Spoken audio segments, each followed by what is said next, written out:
ರಾಜ್ಯ ಕಾಂಗ್ರೆಸ್ನಲ್ಲಿ ಬಹುತೇಕವಾಗಿ ಫಿಕ್ಸ್ ಆಗಿದೆ ನವೆಂಬರ್ ಕ್ರಾಂತಿ ಆಗೋದು. ಇಲ್ಲಿವರೆಗೂ ನಾವು ಸಾಧ್ಯತೆಗಳು ಆಗಬಹುದು, ತಿಳಿದು ಬರಬಹುದು ಅಂತ ಹೇಳ್ತಿದ್ವಿ. ಈಗ ಖಡಾಖಂಡಿತವಾಗಿ ಹೇಳ್ತಾ ಇದ್ದೀವಿ ನವೆಂಬರ್ ಕ್ರಾಂತಿ ಪಕ್ಕಾ ಅಂತೇಳಿ. ಯಾಕಂದರೆ ಆ ಮುನ್ಸೂಚನೆಗಳನ್ನು ಕಾಂಗ್ರೆಸ್ ನಾಯಕರು ಕೊಡ್ತಾ ಇದ್ದಾರೆ. DK ಶಿವಕುಮಾರ್ ಅವರು ನಾನು ಡೆಲ್ಲಿಗೆ ಹೋಗಲ್ಲ ಅಂದ್ಕೊಂಡೆ, ಡೆಲ್ಲಿಗೆ ಹಾರಿಬಿಟ್ರು ಇವತ್ತು. ಸಿದ್ದರಾಮಯ್ಯನವರು ನವೆಂಬರ್ 15ಕ್ಕೆ ದೆಹಲಿ ಪ್ರವಾಸ ಮಾಡ್ತಾ ಇದ್ದಾರೆ. ಬಹಳ ಕುತೂಹಲದ ಘಟ್ಟಕ್ಕೆ ಈಗ ಕಾಂಗ್ರೆಸ್ನ ಕೆಲವೊಂದಿಷ್ಟು ಬೆಳವಣಿಗೆಗಳು ತಲುಪಿದ್ದಾವೆ. ಉತ್ತರಾಧಿಕಾರಿ ಚರ್ಚೆ ಆಯಿತು, CM ಬದಲಾವಣೆ ಕೂಡ ಇನ್ನೂ ಗೊಂದಲದ ಗೂಡಾಗುಳಿದಿದೆ. ಈಗ ಸಚಿವ ಸಂಪುಟ ಪುನಾರಚನೆ ಬಗ್ಗೆ ಚರ್ಚೆಗಳು ನಡೀತಾ ಇದ್ದಾವೆ. ಅಂದರೆ ಈಗ ಸುಮಾರು 12ರಿಂದ 15 ಸಚಿವರನ್ನು ಹೊರಗಿಟ್ಟು ಹೊಸ ಮುಖಗಳಿಗೆ ಅವಕಾಶ ಮಾಡಿಕೊಡುವಂತಹ ಎಲ್ಲ ಲಕ್ಷಣಗಳು ಕಾಣಿಸ್ತಾ ಇದೆ. ಆದರೆ ಕಾಂಗ್ರೆಸ್ ನಾಯಕರು ಯಾವ ಲೆಕ್ಕಾಚಾರವನ್ನು ಹಾಕ್ಕೊಂಡಿದ್ದಾರೆ? ಗುಜರಾತ್ನಲ್ಲಿ ಇತ್ತೀಚೆಗೆ ಆಯ್ತಲ್ವಾ, ರೀಶಫಲ್ ಆಯ್ತಲ್ವಾ, ಅದೇ ಮಾದರಿಯಲ್ಲಿ ಮಾಡ್ತಾರಾ? ಅಥವಾ DCM ಹುದ್ದೆಗಳನ್ನು ಸೃಷ್ಟಿ ಮಾಡ್ತಾರಾ? ಸಮುದಾಯಗಳು ಜಾತಿವಾರು ಜೊತೆಗೆ ಪ್ರಾದೇಶಿಕವಾರು ಯಾವ ರೀತಿ ತಂತ್ರಗಾರಿಕೆಯನ್ನು ಕಾಂಗ್ರೆಸ್ ನಾಯಕರು ಹೆಣಿತಾ ಇದ್ದಾರೆ? ಇಲ್ಲೇನಾದರೂ ಅಸಮಾಧಾನ ಸ್ಫೋಟ ಆಗ್ಬೋದಾ? ಯಾಕಂದರೆ ಕೆಂಡದಂತಹ ಪರಿಸ್ಥಿತಿ ಕಾಂಗ್ರೆಸ್ಗೆ ಸದ್ಯಕ್ಕೆ ಬಂದಿದೆ ಅನ್ನುವಂತಹ ಕೆಲವೊಂದಿಷ್ಟು ಸುಳಿವುಗಳು ಸಿಗುತ್ತಾ ಹೋಗ್ತಾ ಇದೆ. ಯಾಕಂತ ಹೇಳಿದ್ರೆ ಮೊದಲೇ ಇದರ ಬಗ್ಗೆ ಮಾತುಕತೆಗಳಾಗಿತ್ತು. ಅಥವಾ ಸಿದ್ದರಾಮಯ್ಯನವರು ಹೇಳಿದ್ದಾರೆ, 4 ತಿಂಗಳ ಹಿಂದೆ ಹೈಕಮಾಂಡ್ನವರು ನನಗೆ ಸೂಚನೆ ಕೊಟ್ಟಿದ್ರು, ನಾನೇ ಬೇಡ ಅಂಥೇಳಿ 2.5 ವರ್ಷ ಸರ್ಕಾರಕ್ಕಾಗಲಿ, ಅದಾದಮೇಲೆ ನೋಡೋಣ ಅಂತ ಹೇಳಿದ್ದೆ ಅಂತ ಭಾಳ ಕ್ಲಿಯರ್ ಕಟ್ಟಾಗಿ ಹೇಳಿದ್ದಾರೆ.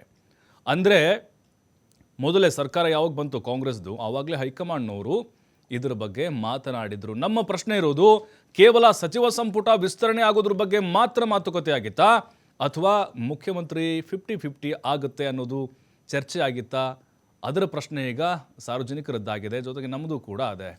ಅಂದರೆ ಈಗ ಸಿದ್ದರಾಮಯ್ಯನವರ ಒಂದು ಬದಲಾವಣೆ ಕುರಿತಂತೆ ಸಚಿವ ಸಂಪುಟ ಪುನಾರಚನೆ ಇದಕ್ಕೆ ಏನಾದರೂ ಸಾಮ್ಯತೆ ಇದೆಯಾ?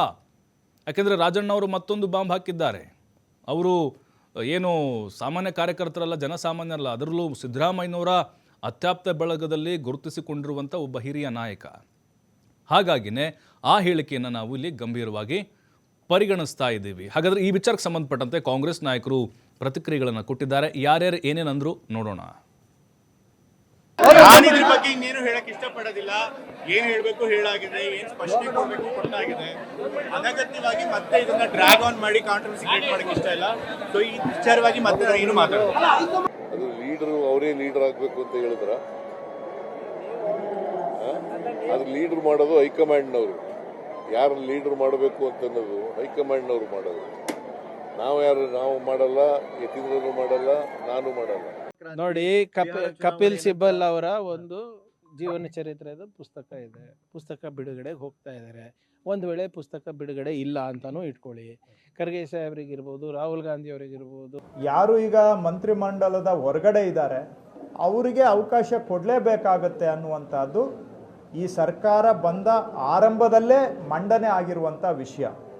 ಯಾವಾಗ ಆಗುತ್ತೆ ಅದು ವರಿಷ್ಠರು ತೀರ್ಮಾನ ಮಾಡ್ತಾರೆ. ಎರಡು ಜೊತೆಗಾಗುತ್ತಾ ಬೇರೆ ಯಾರನ್ನೂ ತಪ್ಸಂಗಿಲ್ಲ, ಯಾರನ್ನೂ ಬಿಡಂಗಿಲ್ಲ. ಅವರು ಹಣೆ ಬರಬೇಕಿದ್ದಾಗುತ್ತೆ. ಅವ್ರು ತಪ್ಸಕ್ಕೆ ಇವ್ರು ತಪ್ಸಕ್ಕೆ ಯಾರು ಸಾಧ್ಯ ಇಲ್ಲ. ಅವರವರು ವೈಯಕ್ತಿಕ ಅಭಿಪ್ರಾಯಗಳು ಹೇಳಲಿಕ್ಕೆ ಏನು ತಪ್ಪಿಲ್ಲ, ಹೇಳ್ಬೋದು. ಆದರೆ ಏನೇ ಇದ್ರೂ ಸಹಿತ ನ್ಯಾಷನಲ್ ಪಾರ್ಟಿಗಳು ಅದು ನ್ಯಾಷನಲ್ ಲೆವೆಲ್ದಲ್ಲಿ ಡಿಸೈಡ್ ಆಗುತ್ತೆ.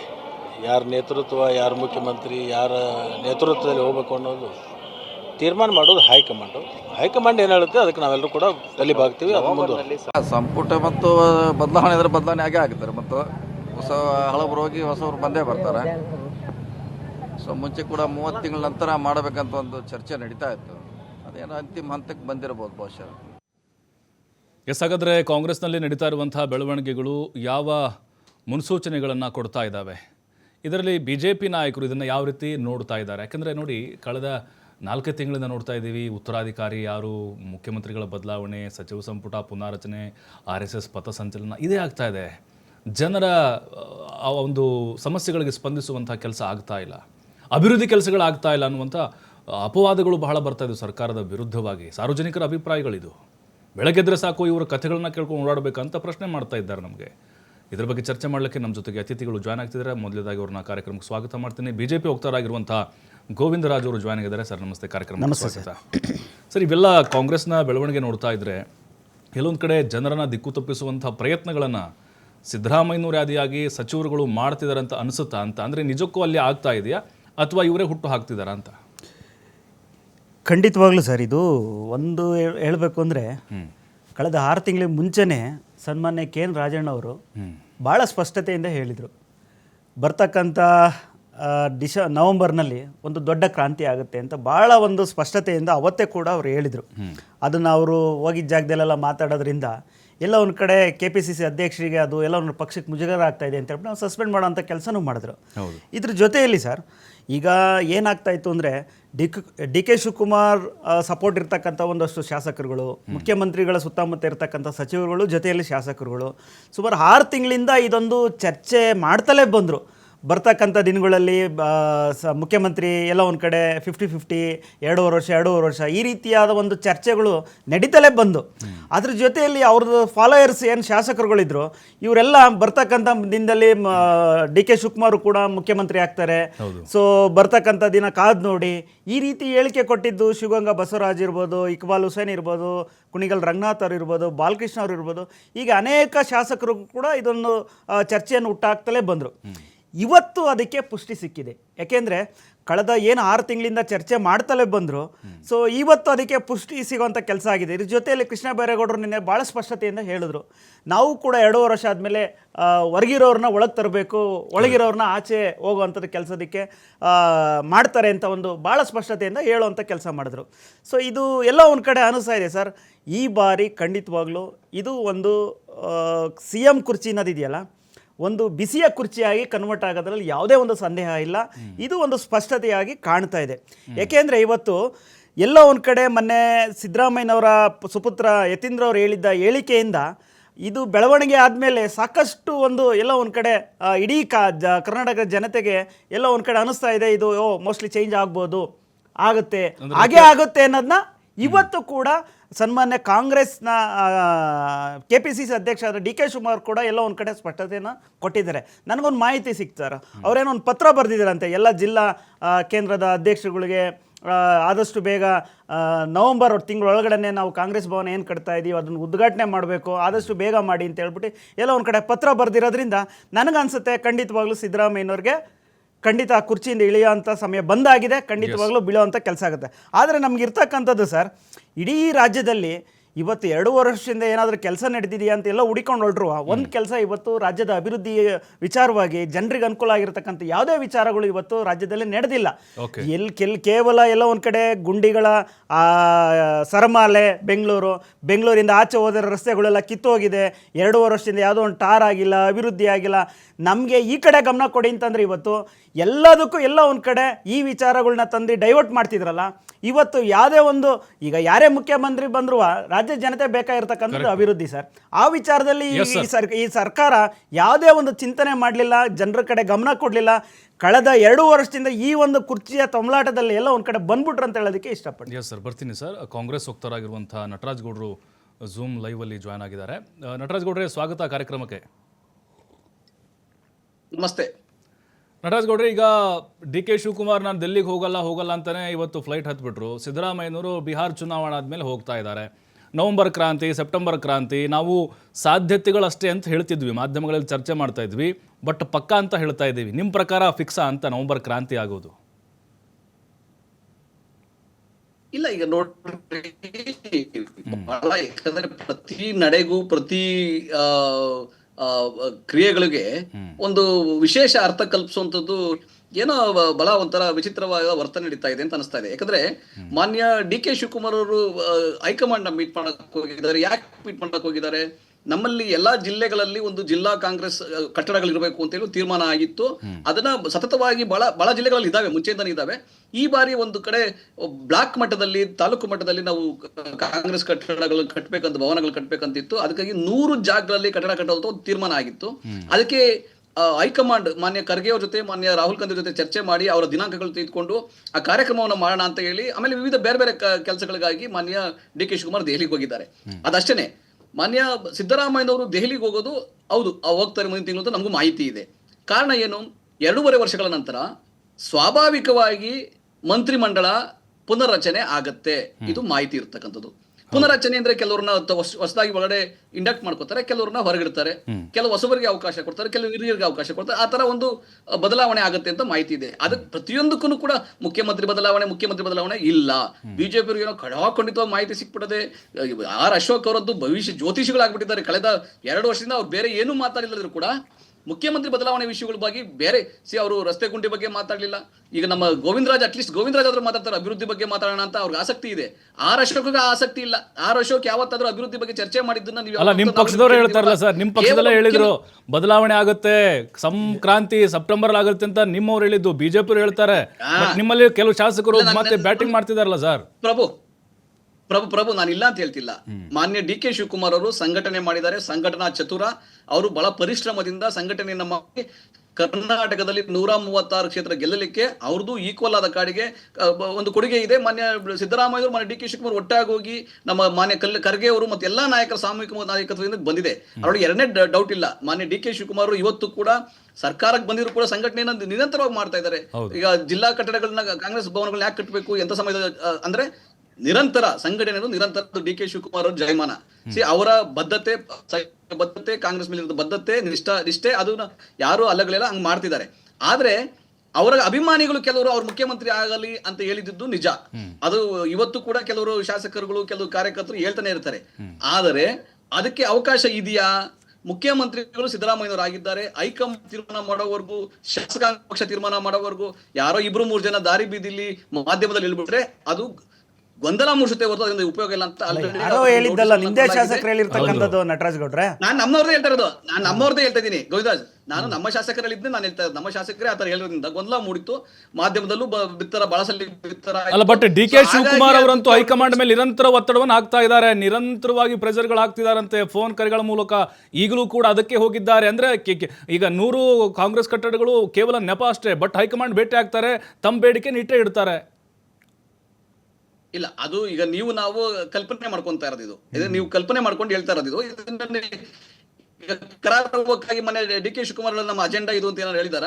ನಮಗೆ ಬಂದಿರತಕ್ಕಂಥ ಅಧಿಕೃತ ಮಾಹಿತಿ ಏನಂದ್ರೆ ಕೆಪಿಸಿಸಿ ಕಟ್ಟಡಗಳನ್ನ ಕಟ್ತಾರೆ, ಎಲ್ಲ ಕಾಂಗ್ರೆಸ್ ಭವನಗಳನ್ನ ಕಟ್ತಾರೆ. ಅದಕ್ಕಾಗಿ ಅವರ ಸಮಯ ಮತ್ತೆ ದಿನಾಂಕಗಳನ್ನ ಮಾತಾಡ್ಲಿಕ್ಕೆ ಮತ್ತೆ ಸಂಘಟನೆ ಬಗ್ಗೆ ಚರ್ಚೆ ಮಾಡ್ಲಿಕ್ಕೆ ಹೋಗಿದ್ದಾರೆ ಅಂತ ಮಾತ್ರ ಮಾಹಿತಿ ಇದೆ. ಅಲ್ಲ, ನಮಗೆ ಬಂದ ಮಾಹಿತಿ ಯತೀಂದ್ರ ಅವರ ವಿರುದ್ಧ ಕಂಪ್ಲೇಂಟ್ ಕೊಡಕ್ ಹೋಗ್ತಿದ್ದಾರೆ. ನಾ ಎಲ್ಲಿ ಹೇಳ್ಬೇಕು ಅಲ್ಲಿ ಹೇಳ್ತೀನಿ ಅಂತ ಹೇಳಿದ್ರು. ಅದಕ್ಕೆ ಹೈಕಮಾಂಡ್ ಭೇಟಿಯಾಗಿ ಒಂದು ದೂರು ಕೊಡಕ್ ಹೋಗ್ತಿದ್ದಾರೆ, ಬಾಯಿ ಮುಚ್ಚಿ ಅವ್ರದ್ದು ಅಂತ ಹೇಳಿ. ಒಂದೆಲ್ಲ ಮಾನ್ಯ ಯತೀಂದ್ರ ಅವ್ರು ಮಾತಾಡೋದನ್ನ ತಪ್ಪು ಅಂತ ಮಾನ್ಯ ಡಿ.ಕೆ. ಶಿವಕುಮಾರ್ ಯಾವತ್ತು ಪರಿಗಣಿಸಕ್ ಸಾಧ್ಯ ಇಲ್ಲ, ಪರಿಗಣಿಸಲ್ಲ. ಯಾಕಂದ್ರೆ ಮಾನ್ಯ ಯತೀಂದ್ರ ಅವರು ಮುಖ್ಯಮಂತ್ರಿ ಕುರ್ಚಿಯ ವಿಷಯವಾಗ್ಲಿ ಆಗಬಹುದು, ಅಥವಾ ಕೆಪಿಸಿಸಿ ಅಧ್ಯಕ್ಷರ ವಿಷಯ ಆಗಬಹುದು, ಅಥವಾ ಮಂತ್ರಿಮಂಡಲ ರಚನೆಯ ಬಗ್ಗೆ ಯಾವುದೂ ಮಾತಾಡಿಲ್ಲ. ಅವ್ರು ಮಾತಾಡಿದ್ದು ವೈಚಾರಿಕತೆ, ಸೈದ್ಧಾಂತಿಕ ಬದ್ಧತೆ ಇರತಕ್ಕಂಥವ್ರು ಈ ಅಹಿಂದ ಮೂವ್ಮೆಂಟ್ ಅನ್ನ, ಒಂದು ಚಳುವಳಿಯನ್ನ, ಆಂದೋಲನವನ್ನ ಮುನ್ನಡೆಸಬೇಕು ಅಂತ ಹೇಳಿದೆ ಹೊರತು ಅದು ಮುಖ್ಯಮಂತ್ರಿ ಆಗ್ಬೇಕು, ಕೆಪಿಸಿ ಅಧ್ಯಕ್ಷರಾಗಬೇಕು ಅಂತ ಹೇಳಿಲ್ಲ. ಸೊ ಹಾಗಾಗಿ ಅದನ್ನ ಯಾರು ತಪ್ಪಿಗೆ ಅರ್ಥೈಸೋದು ಮತ್ತೆ ಅದು ಅಗತ್ಯ ಇಲ್ಲ. ಮಾನ್ಯ ಡಿ.ಕೆ. ಶಿವಕುಮಾರ್ ಅದಕ್ಕೆಲ್ಲ ಹೋಗಿಲ್ಲ, ಅದೆಲ್ಲ ಊಹಾಪೋಹ. ತಾವ್ ಹೇಳ್ತಾ ಇರ್ತಕ್ಕಂಥದ್ದು ಅದು ಕಲ್ಪನೆ. ಯಾಕಂದ್ರೆ ಮಾನ್ಯ ಡಿ.ಕೆ. ಶಿವಕುಮಾರ್ ಅವರ ಕೆಪಿಸಿಸಿ ಅಧ್ಯಕ್ಷರಾಗಿರೋದ್ರಿಂದ ಯಾರಾದ್ರೂ ನಿಯಮ ಮೀರಿ ಪಕ್ಷಕ್ಕೆ ವ್ಯತಿರಿಕ್ತವಾಗಿ ಏನಾದ್ರು ಹೇಳಿಕೆ ಕೊಟ್ರೆ ಅವರೇ ನೇರವಾಗಿ ಅವ್ರ ಜೊತೆ ಮಾತಾಡ್ತಾರೆ, ದೂರವಾಣಿಲಿ ಮಾತಾಡ್ತಾರೆ, ಕರೆದು ಮಾತಾಡ್ತಾರೆ, ಅಥವಾ ನೋಟಿಸ್ ಕೊಡ್ತಾರೆ ಹೊರತು ಹೈಕಮಾಂಡ್ ದೂರ ಕೊಡುವಂತ ಶಕ್ತಿ ಸಾಮರ್ಥ್ಯ ಇದೆ. ಯಾರ ಹತ್ರ ಬೇಕಾದ್ರೂ ಕರ್ನಾಟಕದಲ್ಲಿರ್ತಕ್ಕಂಥ ಯಾವುದೇ ನಾಯಕನ ಜೊತೆ ಬೇಕಾದ್ರೂ ನೇರವಾಗಿ ಸಂಪರ್ಕ ಮಾತಾಡಿ ಅದನ್ನ ಬಗೆಹರಿಸ್ತಾರೆ. ಆದ್ರೆ ಇಲ್ಲ ಆಗ್ತಕ್ಕಂಥದ್ದೇನು, ಕೆಲವು ಊಹಾಪೋಹಗಳು ಜಾಸ್ತಿ ಆಗ್ತಾ ಇದೆ. ಕೆಲವು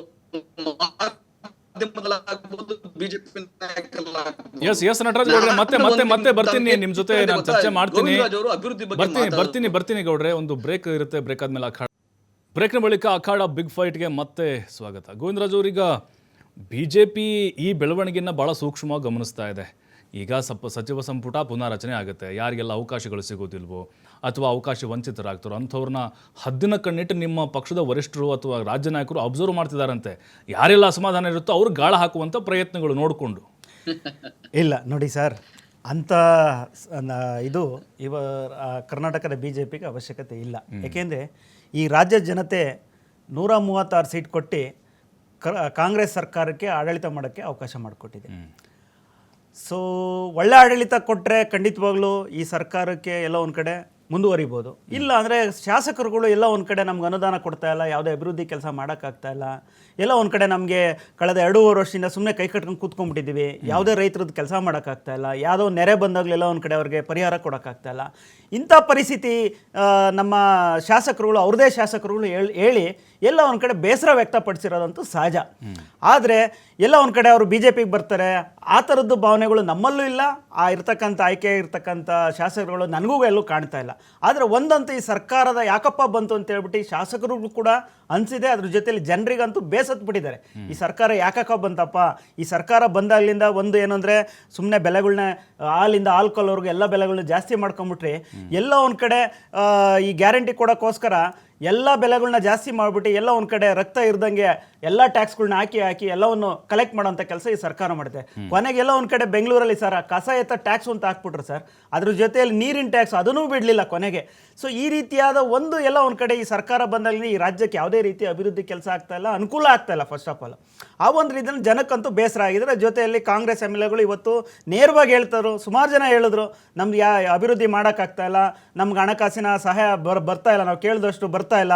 ಇದ್ರ ಮಧ್ಯದಲ್ಲಿ ಎಲ್ಲ ಒಂದು ಕಡೆ ನಾವು ಕೆಲಸಗಳು ಮಾಡಿಸ್ಕೊಳಕ್ ಹೋದ್ರೆ ಮಧ್ಯದಲ್ಲಿ ಎಲ್ಲ ಒಂದು ಕಡೆ ನಾವು ಲಂಚ ಕೊಟ್ಟು ಕೆಲಸವನ್ನು ಮಾಡಿಸ್ಕೊಳ್ಳೋಂಥ ಪರಿಸ್ಥಿತಿ ನಿರ್ಮಾಣ ಆಗಿದೆ ಅಂತ ಇದೇ BR ಪಾಟೀಲ್ ನೇರವಾಗಿ ಆರೋಪ ಮಾಡಿದ್ರು. ಈ ಎಲ್ಲ ಒಂದು ಇದನ್ನು ನೋಡ್ತಾ ಇದ್ರೆ ಖಂಡಿತವಾಗ್ಲೂ ಈ ಸರ್ಕಾರಕ್ಕೆ ಎಲ್ಲ ಒಂದು ಕಡೆ ನಮ್ಗೆ ಅನಿಸ್ತಾ ಇದೆ, ಇವತ್ತು DK ಶಿವಕುಮಾರ್ಗೆ ಅಧಿಕಾರವನ್ನು ಬಿಟ್ಕೊಡೋ ಸಂದರ್ಭದಲ್ಲಿ ಯಾವ ರೀತಿಯಾದ ಒಂದು ಸ್ಫೋಟನೋ ಆಗ್ಬೋದು ನಮಗಂತೂ ಅನ್ನಿಸ್ತಾ ಇದೆ. ಯಾಕೆಂದರೆ ಸಿದ್ದರಾಮಯ್ಯನವರು ಭಾಳ ಚಾಣಕ್ಯರಿರೋದ್ರಿಂದ ಎಲ್ಲ ಒಂದು ಕಡೆ ಅನಿಸ್ತಾ ಇದೆ. ಯಾಕೆಂದ್ರೆ ಅವ್ರಿಗೆ ಶಾಂತಿವನಗಳು ಈ ಥರ ಸಂದರ್ಭದಲ್ಲಿ ಜ್ಞಾಪನ ಬರೋ ಜಾಸ್ತಿ. 2019 ಸೊ ಶಾಂತಿವನಗಳಿಗೆಲ್ಲ ನಾವು ಕೂತ್ಕೊಂಡು ಯಾವ ರೀತಿಯಾದ ಸ್ಫೋಟಗಳನ್ನ ಯಾವ ರೀತಿ ಮಾಡ್ತಾರೆ ಅಂತ ಅವರಲ್ಲೇ ಹುಟ್ಟಬೇಕು, ಬಿಟ್ರೆ ನಮ್ಮಲ್ಲಿ ಯಾವುದೋ ಆ ರೀತಿಯಾದ ನಾವು ಮಾಡಬೇಕು ಇನ್ನೊಂದು ಮಾಡಬೇಕು ಅನ್ನೋದು ಒಂದು ಎಲ್ಲ ಒಂದು ಕಡೆ ನಮ್ಮ ತಲೆಯಲ್ಲೂ ಇಲ್ಲ. ಖಂಡಿತವಾಗ್ಲು ಆ ಶಾಸಕರು ಇವತ್ತು ನಾನು ಕೇಳ್ಕೊಳ್ಳೋದೇನಂದ್ರೆ ಕಾಂಗ್ರೆಸ್ ಸರ್ಕಾರಕ್ಕೆ, ನೀವು ಒಳ್ಳೆ ಆಡಳಿತ ಕೊಡಿ, ಒಳ್ಳೆ ಕೆಲಸ ಮಾಡಿ, ಜನರಿಗೆ ನೆಮ್ಮದಿ ಆಗಿರೋಂಥ ಕೆಲಸ ಮಾಡ್ಕೊಡಿ. ಇವತ್ತು ಬೆಂಗಳೂರಿನ ಗುಂಡಿಗಳೇ ಮುಚ್ಚಕ್ಕಾಗಿಲ್ಲ ಅಂದರೆ ಇಡೀ ರಾಜ್ಯವನ್ನು ನಿಮ್ಮ ಕೈಯಲ್ಲಿ ಯಾವುದೇ ಕಾರಣಕ್ಕೆ ಅಭಿವೃದ್ಧಿ ಮಾಡೋಕ್ಕಾಗಲ್ಲ. ನೀವು ಸರ್ಕಾರ 2 ವರ್ಷದಿಂದ ನೀವು ಎಲ್ಲ ನಾನು ಒಂದು 25 ಕೆಲಸ ಕೇಳಿದ್ರೆ, ಇಂಥ ಕೆಲಸಗಳು ಮಾಡಿದ್ದೀವಿ ಅಂತ ಒಂದು ಲಿಸ್ಟ್ ಕೇಳಿದ್ರೆ ನಿಮ್ಗೆ ಕೊಡೋ ಶಕ್ತಿ ಇವತ್ತಿಲ್ಲ. ಸೊ ಆದ್ದರಿಂದ ಅಟ್ಲೀಸ್ಟ್ ಮುಂದೆ ಬರ್ತಕ್ಕಂಥ ನೀವು ಹೊಸ ಸಂಪುಟ ತರ್ತಿರೋ, ಪುನರ್ರಚನೆ ಮಾಡ್ತಿರೋ, ವಿಸ್ತರಣೆ ಮಾಡ್ತಿರೋ, ನೀವೇನು ಬೇಕಾದ್ರೂ ಮಾಡ್ಕೊಳ್ಳಿ, ಯಾರನ್ನ ನಾವು ಒಳಗಡೆ ಕರ್ಕೊಳ್ಳಿ, ಯಾರನ್ನ ನಾವು ಆಚೆ ಹಾಕಿ, ಅದು ನಿಮ್ಮ ಜವಾಬ್ದಾರಿ, ನಾವಿದನ್ನು ಪ್ರಶ್ನೆ ಮಾಡೋಕ್ಕೆ ಹೋಗೋದಿಲ್ಲ. ಆದರೆ ನೀವು ಮಾಡ್ತಾ ಇರ್ತಂಥ ಕೆಲಸದಲ್ಲಿ ಕಳೆದ 6 ತಿಂಗಳಿಂದ ಒಂದು ಎಲ್ಲ ಒಂದು ಕಡೆ ನೆರೆ ಬಂದರೂ ಆ ಕಡೆ ಯಾವುದೇ ಸಚಿವ ಹೋಗ್ಬಿಟ್ಟು ಆ ರೈತರಿಗೆ ಅನುಕೂಲ ಮಾಡೋಂಥ ಕೆಲಸ ನೀವು ಮಾಡ್ತಾ ಇಲ್ಲ. ಎಲ್ಲ ಒಂದು ಕಡೆ ಅವ್ರ ಮನೆಗಳ ಆಸ್ತಿಗಳೆಲ್ಲ ಎಲ್ಲ ಒಂದು ಕಡೆ ನಾಶ ಆಗಿದ್ದಾವೆ, ಹಸುಗಳಿಗೆ ಮೇವುಗಳಿಲ್ಲ. ಇಂಥ ವ್ಯವಸ್ಥೆ ನೀವು ಮಾಡಿಲ್ಲ ಅಂತ ಹೇಳ್ಬಿಟ್ಟು ನಾವು ಫಸ್ಟ್ ಅದನ್ನು ಮಾಡ್ಕೊಡೋಂಥ ಕೆಲಸ ಮಾಡಿದ್ರೆ ನೀವು ಕುರ್ಚಿನ ಕೂತ್ಕೊಳ್ಳಿ, ಕುರ್ಚಿಯನ್ನ ಬಿಡಿ, ನಮಗೇನಾಗಬೇಕಾಗಿಲ್ಲ. ನಮಗೆ ಬೇಕಾಗಿರ್ತಕ್ಕಂಥದ್ದು ಅಭಿವೃದ್ಧಿ, ಈ ರಾಜ್ಯದ ಸಮಸ್ಯೆಗಳ ಬಗ್ಗೆ ಚರ್ಚೆ ಮಾಡುವಂಥ ಮುಖ್ಯಮಂತ್ರಿಗಳು ಮತ್ತು ಸಚಿವರುಗಳು ಉಟ್ಕೊಳ್ಳಿ ಅಂತ ಹೇಳೋದಕ್ಕೆ ಇಷ್ಟಪಡ್ತೀನಿ. ನಿಜ. ನಟರಾಜ್ ಗೌಡ್ರೆ, ಈಗ 2019ರಲ್ಲಿ ಮೈತ್ರಿ ಸರ್ಕಾರ ಬಿತ್ತು, ಆವಾಗ ಸಿದ್ದರಾಮಯ್ಯನವರು ಸರ್ಕಾರ ಬೀಳುತ್ತೆ ಇನ್ನೇನು ಅನ್ನೋಷ್ಟರಲ್ಲೇ ಶಾಂತಿವನಕ್ಕೆ ಹೋಗಿ ಕೂತರು. ಅದಾದ್ಮೇಲೆ ನಿಮ್ಗೆ ಗೊತ್ತಿದೆ ಏನಾಯಿತು ಅಂತ. ಅದೇ ರೀತಿ BJP ಹೋಗ್ತಾರೆ ಹೇಳ್ತಿರೋದು ಮತ್ತು ಸಿದ್ದರಾಮಯ್ಯನವರು ಶಾಂತಿವನಕ್ಕೆ ಹೋಗ್ಬಿಡ್ತಾರಾ ಅಂಥೇಳಿ. ಯಾಕೆಂದರೆ CM ಗಾದಿಗೆ ಏನಾದರೂ ಕಂಟಕ ಬಂತು ಅಂತ ಹೇಳಿದ್ರೆ, ಟೈಮ್ ಬಾಂಬ್ ಫಿಕ್ಸ್ ಆಗೋ ಥರ ಕಾಣಿಸ್ತು ಅಂತ ಹೇಳಿದ್ರೆ ಮತ್ತೆ ಆ ರೀತಿ ಬೆಳವಣಿಗೆ ನಡೀಬೋದು ಅಂತ. ಅವರು ಕಾವೇರಿ ಮತ್ತೆ ಕೃಷ್ಣದಲ್ಲಿ ಸಿಗ್ತಾರೆ, ಯಾರು ಬೇಕಾದ್ರೂ ಹೋಗ್ಬೋದು. ಆಮೇಲೆ ಈಗ ನೀವು BJP ವಕ್ತಾರ ಒಂದು ಮಾತು ಕೇಳಿದ್ರಿ, ಏನಂತ, ಈಗ ಯಾರು ಅಸಮಾಧಾನಿತರಿರ್ತಾರೆ ಅವ್ರಿಗೆ ಏನಾದ್ರು ಹೈಕಮಾಂಡ್ BJP ಅವರ ಗಾಳ ಆಗ್ತಾರ ಅಂತ. ನೋಡಿ, BJPಯ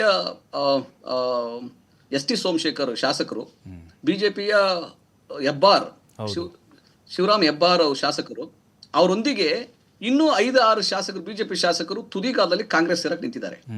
JDS ನ ಆ ದೇವೇಗೌಡರು ಮತ್ತೆ ಅವರ ಪುತ್ರ ಅವರ ಜೊತೆ ಇನ್ನೂ 5-6 ಜನ ಶಾಸಕರು ಕಾಂಗ್ರೆಸ್ ಸೇರೋ ತುದಿಗಾಲದಲ್ಲಿ ನಿಂತವ್ರೆ. ಬಟ್ ನಾವು ಉಪಚುನಾವಣೆಯ ಅಗತ್ಯ ಇಲ್ಲ, ನಿಮ್ಮ ಅಗತ್ಯ ನೀವಿಲ್ಲ, ಒಳ್ಳೆ ಕೆಲಸ ಮಾಡಿ ಅಂತ ಹೇಳ್ಬಿಟ್ಟಿದೀವಿ.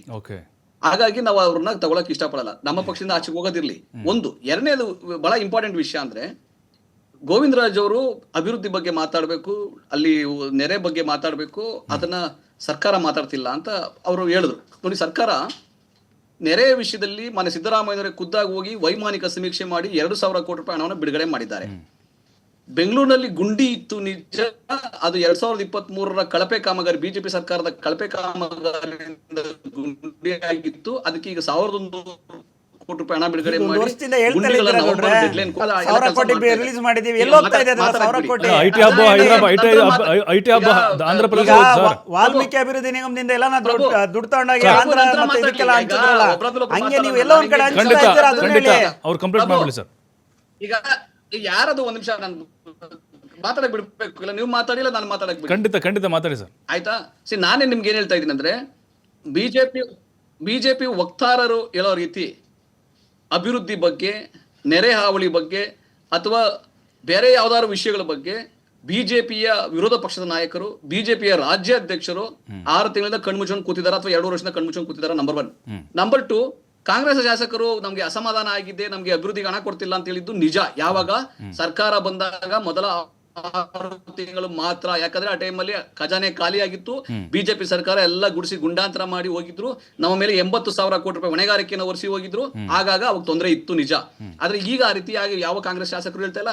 ಬಿಡಿ ಕಾಂಗ್ರೆಸ್ ಶಾಸಕರನ್ನ ಬಿಜೆಪಿ ಶಾಸಕರು ಯಾರು ಬಂದು ಪ್ರೊಟೆಸ್ಟ್ ಮಾಡಿದ್ರ ನಮ್ಗೆ ಅನುದಾನ ಕೊಟ್ಟಿಲ್ಲ ಅಂತ, ನಮ್ಗೆ ನೆರೆ ಹಾವಳಿಗೆ ಹಣ ಬಂದಿಲ್ಲ ಅಂತ, ಗ್ಯಾರಂಟಿ ಯೋಜನೆಗಳು ನಮ್ಮ ಕ್ಷೇತ್ರದಲ್ಲಿ ಯಾರಿಗಾರು ತಲುಪಿಲ್ಲ ಅಂತ ಯಾವ್ದಾರು ಲಿಸ್ಟ್ ಮಾಡ್ಕೊಂಡ್ ಬಂದ್ರ? ಒಂದ್ ನಿಮಿಷ ಗುರು, ಒಂದ್ ನಿಮಿಷ. ಆಮೇಲೆ ನೀವು ಹೇಳಿ ಯಾಕೆ ಹಿಂಗ್ ಡಿಸ್ಟರ್ಬ್ ಮಾಡಿದ್ರೆ ಹೆಂಗೆ? ಯಾರಾದ್ರೂ ನಮ್ಮ ನೆರೆ ಗ್ಯಾರಂಟಿ ಯೋಜನೆಗಳು ನಮ್ಮ ಕ್ಷೇತ್ರ ತಲುಪಿಲ್ಲ, ಗ್ಯಾರಂಟಿ ಯೋಜನೆಗಳಿಂದ ನಮ್ಮ ವಂಚಿತರಾಗಿದ್ದಾರೆ, ಒಂದ್ 5,000 ಜನ, 3,000 ಜನ, 1,000 ಜನ ಯಾರು ಲಿಸ್ಟ್ ಮಾಡ್ಕೊಂಡ್ ಬಂದ ಬಿಜೆಪಿ ಶಾಸಕರು ಯಾರು ಕೊಟ್ಟಿದ್ದಾರಾ? ನೋಡ್ರಿ, ಅಭಿವೃದ್ಧಿ ಅನ್ನೋದು ನಿರಂತರ. ಅಭಿವೃದ್ಧಿ ಬಗ್ಗೆ ಚರ್ಚೆ ಮಾಡ್ಬೇಕಾದ್ರೆ 25 ಅಂಕಿ ಇವ್ರು ಕೇಳಿದ್ರಲ್ಲ, ನಾನು 150 ಕೊಡ್ತೀನಿ. ಅಭಿವೃದ್ಧಿಗಳು ಯಾವ್ದು ನಮ್ಮ ಪ್ರಣಾಳಿಕೆಯಲ್ಲಿ 560 ಭರವಸೆಗಳು ಕೊಟ್ಟಿದ್ದೀವಿ. 250 ಭರವಸೆಗಳನ್ನ ನಾವು ಈಡೇರಿಸಕ್ಕೆ ಸಂಪೂರ್ಣ ದಾಪುಗಾಲಿಟ್ಟಿದ್ದೀವಿ. ನಮ್ಮ 5 ವರ್ಷಗಳ ಅವಧಿನಲ್ಲಿ 560ಕ್ಕೆ 510 ಭರವಸೆಗಳನ್ನ ಈಡೇರಿಸ್ತೀವಿ. ಅದು ನಮ್ಮ ಬದ್ಧತೆ, ಕಾಂಗ್ರೆಸ್ ಸರ್ಕಾರದ ಬದ್ಧತೆ. ಮೊನ್ನೆ ಸಿದ್ದರಾಮಯ್ಯ 2013ರಿಂದ 18ವರೆಗೂ ಯಾವ ರೀತಿಯಾಗಿ ಗ್ಯಾರಂಟಿ ನಮ್ಮ ಯೋಜನೆಗಳು ಯಾವಿದ್ವೋ ಆ ಎಲ್ಲಾ ಯೋಜನೆಗಳನ್ನ ಭರವಸೆಗಳನ್ನ ಹಂಗೆ ಈಡೇರಿಸಿದ್ರು, ಈ ಬಾರಿನೂ ಹಂಗೆ ಈಡೇರಿಸ್ತೀವಿ. ಅದ್ರ ಬಗ್ಗೆ ಚಿಂತೆ ಬೇಡ. ಬಟ್ ನಂದು ಗೌಡ್ರೆ ನಂದೊಂದು ಸಂಪುಟ ಪುನಾರಚನೆ, ಒಮ್ಮೆನಾದ್ರೂ ಇದ್ರ ಬಗ್ಗೆ ಓಕೆ, ಎಸ್ ಖಂಡಿತ ಅದ್ರ ಬಗ್ಗೆ ಮಾತಾಡೋಣ ಸರ್. ಸಂಪುಟ ಪುನಾರಚನೆ ಪರಮಾಧಿಕಾರ ಮುಖ್ಯಮಂತ್ರಿಗಳ ಹೆಗಲಿಗೆ ಬಿಟ್ಟಿದ್ದು ಅಂತ ನಾವು ಅನ್ಕೊಂಡಿದೀವಿ. ಹೈಕಮಾಂಡ್ ಕೂಡ ಅಷ್ಟೊಂದು ಮಧ್ಯಪ್ರವೇಶ ಮಾಡಲ್ಲ ಅಂತ. ಈಗ ಆಗ್ತಿರುವಂತಹ ಬೆಳವಣಿಗೆ ನೋಡ್ತಿದ್ರೆ ಹೈಕಮಾಂಡ್ ಪರಮೋಚ್ಚ ಅಧಿಕಾರವನ್ನು ಹೊಂದಿದೆ. ಸಿದ್ದರಾಮಯ್ಯನವರಿಗೆ ಯಾವುದೇ ರೀತಿಯಾದಂತಹ ಅವಕಾಶವನ್ನ ಮಾಡಿಕೊಡ್ತಾ ಇಲ್ಲ ಅಂತ ಅನಿಸ್ತಾ ಇದೆ.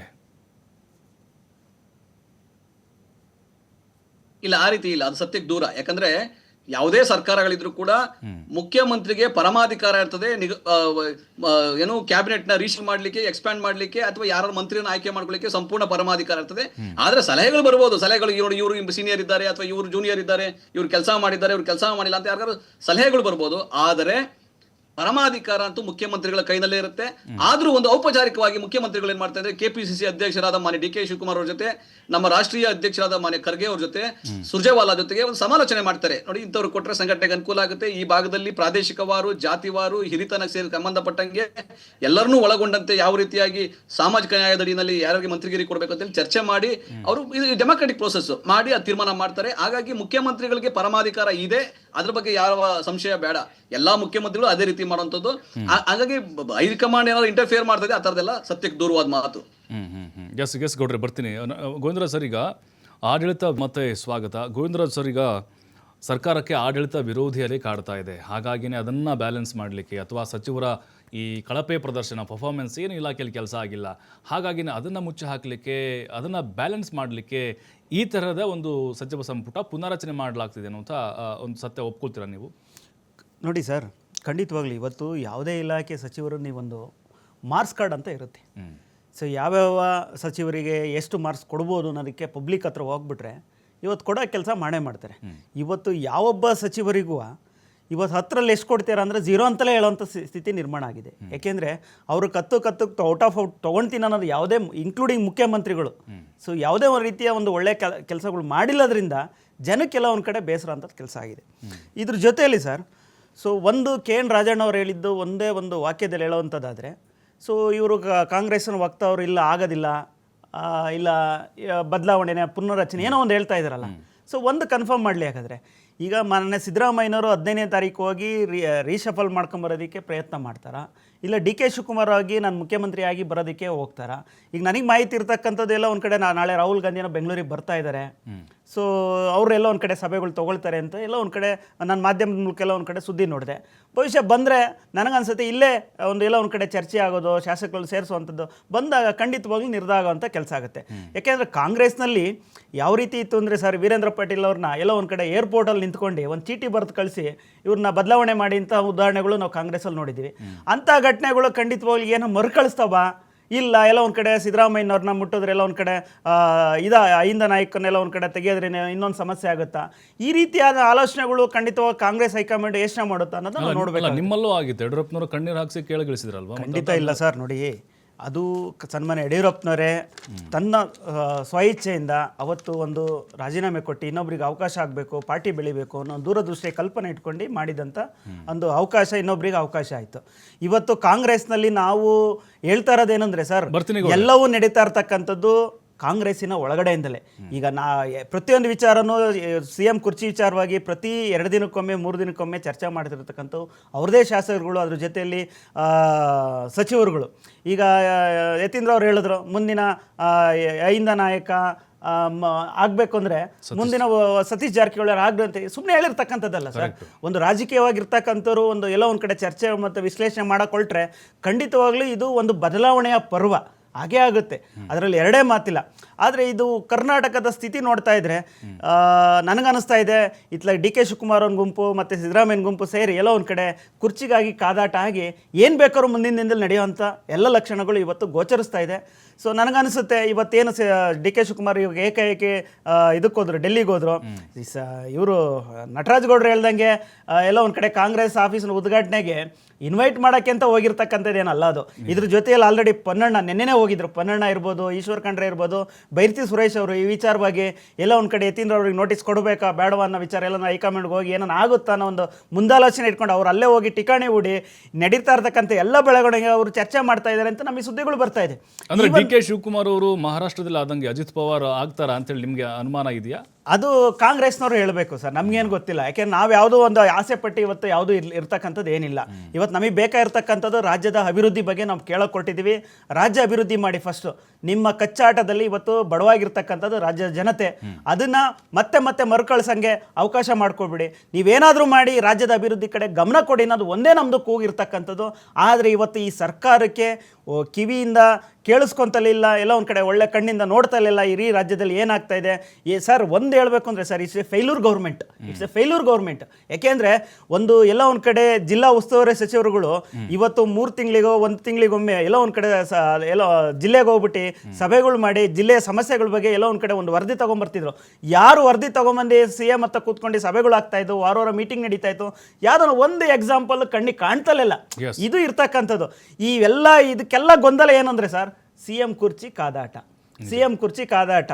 ಬರ್ತಕ್ಕಂಥ ದಿನಗಳಲ್ಲಿ ಮುಖ್ಯಮಂತ್ರಿ ಡಿ ಕೆ ಶಿವಕುಮಾರ್ ಆಗ್ತಾರೆ ಅಂತ ಅದನ್ನ ಏನಾರ ಮಾಡಿ ಎಲ್ಲ ಒಂದು ಕಡೆ ಅಡ್ಡ ಹಾಕಬೇಕು ಅಂತ ಒಂದು ಸಚಿವ ಇರ್ತಕ್ಕಂಥ ಮುಖ್ಯಮಂತ್ರಿಗಳ ಸಚಿವರುಗಳು ಇದನ್ನೇನಾರ ಮಾಡಿ ಅವ್ರಿಗೆ ಅವಕಾಶ ಕೊಡಬಾರ್ದು ಅಂತ ಒಂದು ಕಡೆ ಇನ್ನೊಂದು ಕಡೆ ಎಳಿತಾ ಇದ್ರೆ, ಇನ್ನೊಂದು ಕಡೆ ಏನಾರ ಮಾಡಿ ನಾವು ಪಡಿಲೇಬೇಕು ಅಂತ ಹೇಳ್ಬಿಟ್ಟು ಅವರಾಗೆ ಹೇಳ್ಕೆಗಳು ಕೊಟ್ಟು ಇವತ್ತು ಒಟ್ಟು ಏನು ಅಂದರೆ ಇವತ್ತು ಗೊಂದಲಗೂಡಾಗಿ ಇವತ್ತು ಕಾಂಗ್ರೆಸ್ಸಿನ ವಾತಾವರಣ ಕಾಣ್ತಾ ಇದೆ ಈ ರಾಜ್ಯದಲ್ಲಿ.